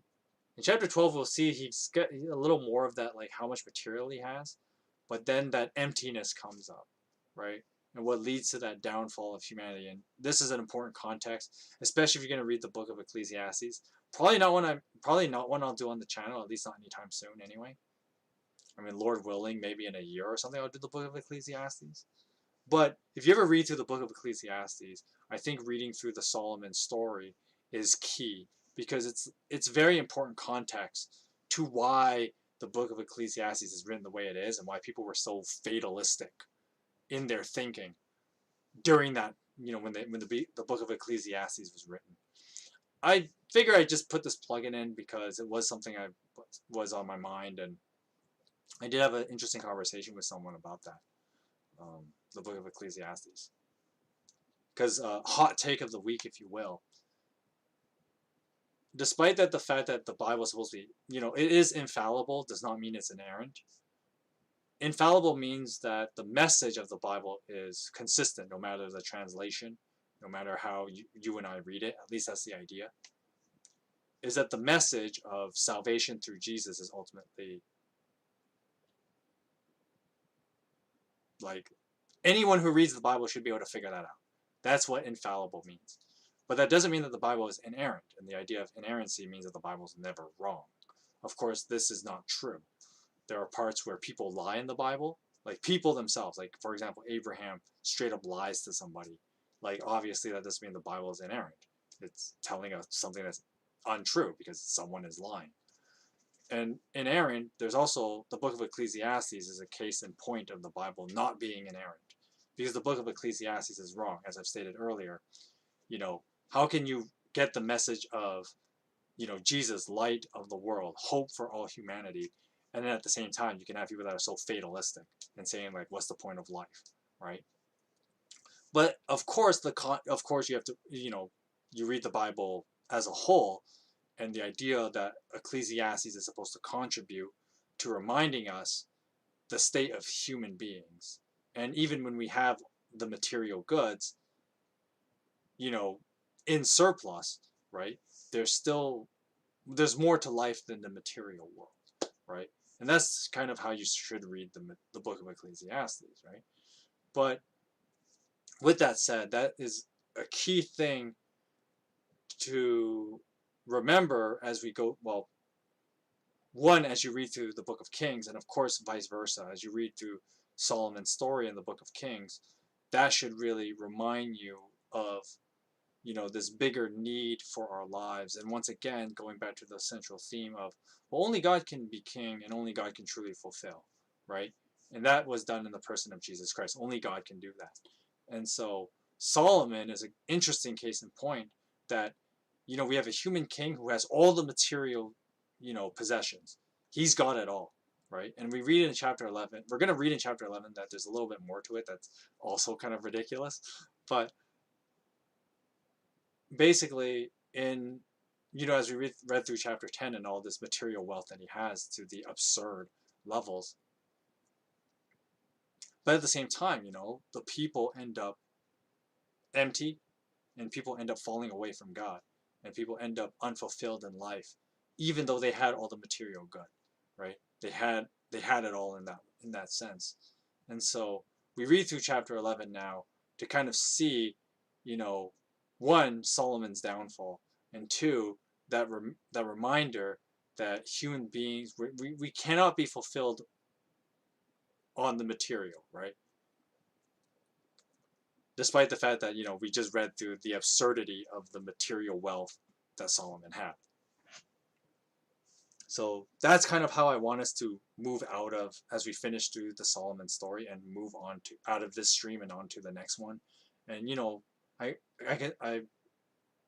encourage you guys to reread and consider some of these things that we talked about, as you check out reread Book of Kings, check out the Book of Ecclesiastes, and really consider these things, because these things are really important in how we live and our spiritual lives and all that. Alrighty, chapter 11. This is the last chapter we're going to read, by the way. So King Solomon, however, he loved many foreign women besides Pharaoh's daughter. We got some Moabites, we got some Ammonites, some Edomites, some Sidonians, and some Hittites. They were from nations about which the Lord had told the Israelites, "You must not intermarry with them, because they will surely turn your hearts after their gods." But nevertheless, Solomon had held fast to them in love. Now Solomon had 700 wives of royal birth and 300 concubines. And his wives led him astray. As Solomon grew old, his wives turned his heart after other gods, and his heart was not fully devoted to the Lord his God, as the heart of David his father had been. So he followed Ashtoreth, the goddess of the Sidonians, and Molech, the detestable god of the Ammonites. So Solomon did evil in the eyes of the Lord. He did not follow the Lord completely, as David his father had done. On a hill east of Jerusalem, Solomon built a high place for, I think it's pronounced Chemosh, or no, sorry, no, it'd be Chemosh, because the CH would be pronounced as a K. Chemosh, the detestable god of the Moabites, and for Molech, the detestable god of the Ammonites. And he did the same for all his foreign wives. That's a lot of statues, considering how many foreign wives he had, who burned incense and offered sacrifices to their gods. So the Lord became angry with Solomon, because his heart had turned away from the Lord, the God of Israel, who had appeared to him twice. And although he had forbidden Solomon to follow other gods, Solomon did not keep the Lord's command. So the Lord said to Solomon, Since this is your attitude, and you have not kept my covenant and my decrees, which I commanded you, I will most certainly tear the kingdom away from you and give it to one of your subordinates.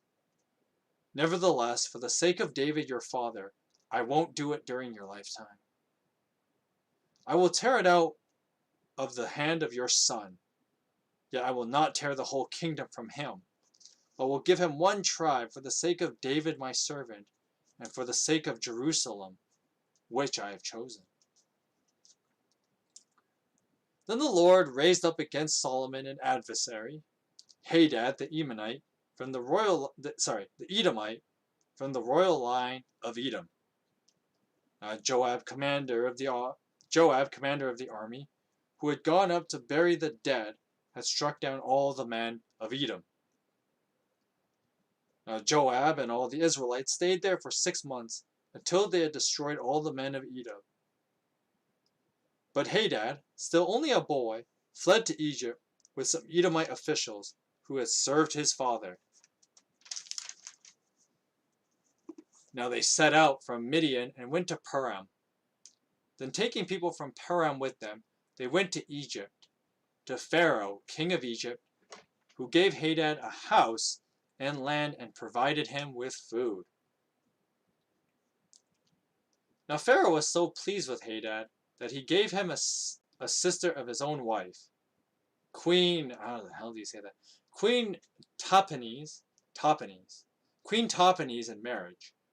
The sister of Tahpenes bore him a son named Genubath, whom Tahpenes brought up in the royal palace. There Genubath lived with Pharaoh's own children. Now while he was in Egypt, Hadad heard that David rested with his ancestors, and that Joab, the commander of the army, was also dead.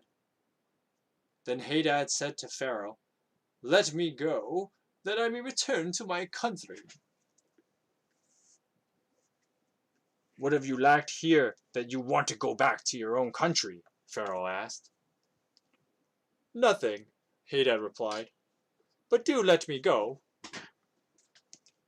And God raised up against Solomon another adversary, Rezon, son of Eliada, who had fled from his master Hadadezer, king of Zobah.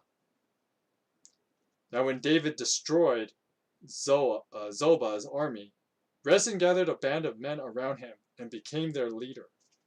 They went to Damascus, where they settled and took control. Rezon was Israel's adversary as long as Solomon lived, adding to the trouble caused by Hadad. So Rezon ruled in Aram and was hostile toward Israel. Now also Jeroboam, son of Nebat, rebelled against the king.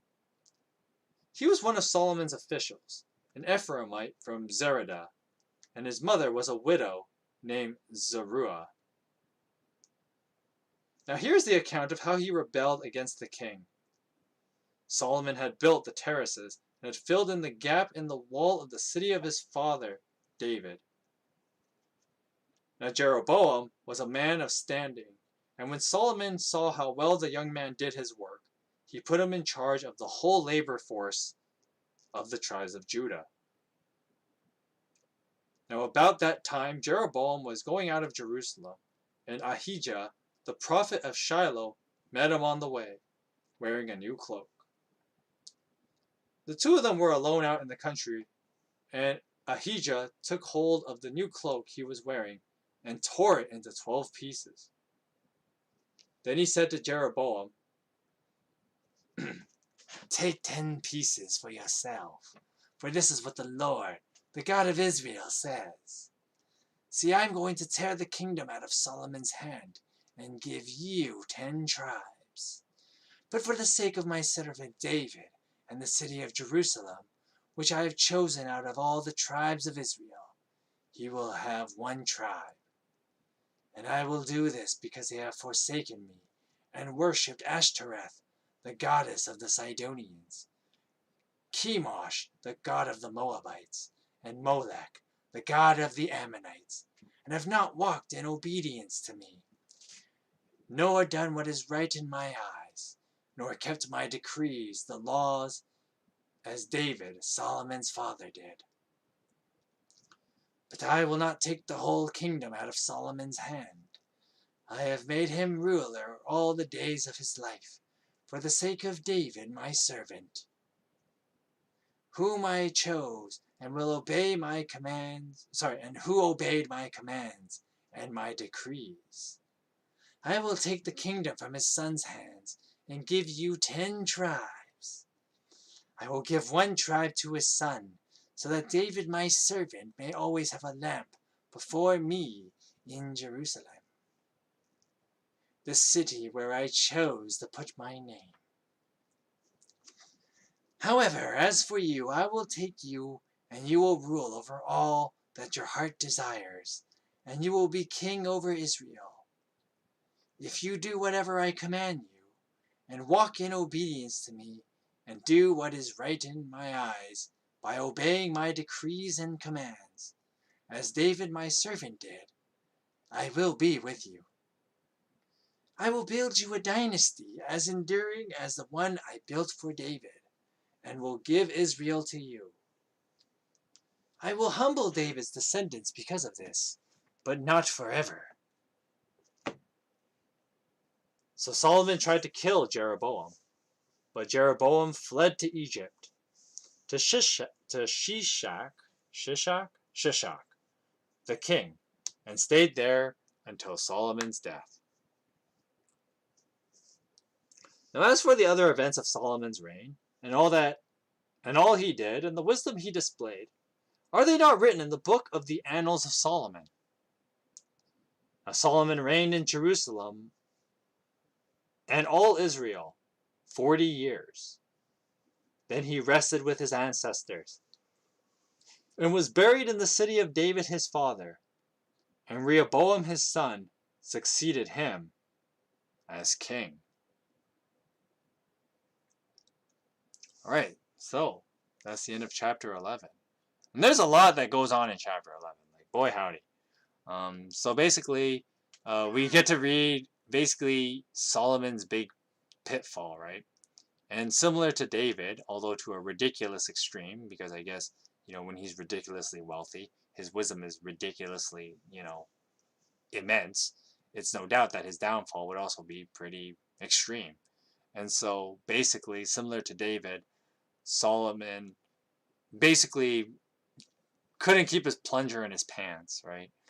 And so this guy had 700 royal wives and 300 concubines, which were basically the commoner women. That's the simple way of putting it, I guess. That's 1,000 women, and I remember we make jokes about this where Solomon dates a woman and goes all right, I'll see you in 3 years, right? More or less, that's how long it would take if you dated one woman a day. Obviously not how Solomon does things, but if you dated one woman a day, that means it would take 3 years for him to date all his wives at least once, right? Because lordy, that's a lot of women. So Solomon had 700 wives and 300 concubines, and among these women, a lot of them were women of foreign nations, right? And women that worship these other gods. And so that naturally, when you've been dating all these women for a while, I guess, Solomon's heart fell and, was attracted to pleasing his wives more than pleasing God. And so he would worship their gods as well, even though, some of these other gods, and if you do other readings about them, like Molech, for example, these gods are not nice gods, right? And so, Solomon is giving sacrifice to these guys and whatnot, and this pisses God off basically, and he's like, all right, I've had enough of your crap. You've disobeyed me. You worship other gods. You've done all these things I told you not to do, and here you are doing them. So now I'm going to severely punish you and the people more or less, I'll punish you, and the people will suffer because of your actions. So that's a more accurate way of reading it, I guess, is that people would say, well, God punished all the Israelites, but really it was more the Israelites suffering from Solomon's actions, right? But God straight up punishes Solomon by saying like, well, you're gonna face hardship in your life. You'll still be king though, but you're gonna face hardship, and then Israel's gonna get torn apart and get divided when you die. That's what's gonna happen, right? And you're just gonna have to be okay with that because you're gonna be dead and can't do a damn thing about it. So that's basically what God tells Solomon, and so Solomon, he falls pretty hard, right? And then of course the story then continues to some of these guys that will show up later, and they'll be kind of like major thorns in Rehoboam, Solomon's son, and the next king of Israel. There's these guys that will kind of build up, and one thing that's kind of really scary to think about is that like these guys were from the past, right? So the story kind of does is like jump backwards in time and brings up stories of guys that were like they were defeated by David even, right? So Rehoboam is David's grandson, so this is like 2 generations later that these guys are going to resurface, right? So we had what, Hadad or what, Hadad, Hadad. We have Hadad, and we have what's the other guy's name? So the first was Hadad, and what was the other guy's name? Rezin. There you go, Hadad and Rezin, right? And these guys come from before Solomon was born, right? So that's long held grudges from these guys, and that's like like years of like anxiety, animosity, that's the word I was saying. Years of animosity being built up. And so this is gonna turn out badly for Israel, right? You have ancient enemies that are allowing generational grudges to fuel their wrath. You're gonna have some ugly bloody battles coming up, right? It ain't gonna be pretty. But this is kind of what happens when one, David didn't finish the job, and two, Solomon's disobedience, right? Because I mean, if Solomon was obedient, I think God would have left the other, made the other guys just stop bothering Israel eventually, right? And the generational grudges wouldn't have been a problem. But no, instead we have ancient enemies. And then of course there's one more guy that's another problem, right? Within Israel we have Jeroboam, right? And Jeroboam, we got some hot takes to take with when we talk about Jeroboam, because you read this story, there's a very close parallel to the world today, right? And it's, I hate to say it, it's the 1% versus the 99, right? So the Jeroboam represents the people, right? Whereas Solomon is the royalty. He's got his official his royal officials, right? And they're all the elites of society. And then here's Jeroboam. He's a relatively regular guy. And then of course he's told by a prophet, hey, God is gonna wrestle the kingdom out of Solomon's hand due to his disobedience, and has chosen you to be a leader for the other 10 tribes when they separate from the kingdom, essentially making him king. And so that is not a good thing to have happen, right? And so, now that Solomon dies, as he did at the end of chapter 11, things are going to get real ugly real quick, right? You got foreign ancient enemies. You got an enemy from within, right? Made up of your own people, which arguably is the larger part of your own people, right? If these are the regular people, right? That the regular people end up rallying behind Jeroboam. So there's that, right? And it's going to get real ugly real quick. So the summary of Solomon's story is that, like, he had a great start, right? And that's true of a lot of kings. And a lot of leaders, political leaders, leaders in the world, corporate leaders, etc., etc. It's one of the reasons why people, like, on the one hand, leadership is an important thing, but on the other hand, it's kind of like feared, right? Because, all leaders start well, but a lot of them don't finish well. And Solomon is no exception to that, right? And as we read through the Solomon story, we read that he ends pretty badly. He couldn't keep his plunger in his pants. He falls to worshiping other gods because of his, his other wives, right? And so there's another thing that's kind of interesting to draw from here is that there's this parallel with Adam and Eve with Solomon and his many wives, and that, Solomon commits the same kind of sin Adam does, and that is that he chooses the women over God, right? And so maybe that's another reason why God is so quick to be like extremely punishing, right? Because it is that kind of sin that led to, humanity being full of sin, right? And so God is pretty mad about that. And, maybe God's having that like, oh, really? I have to deal with this again, right? Again.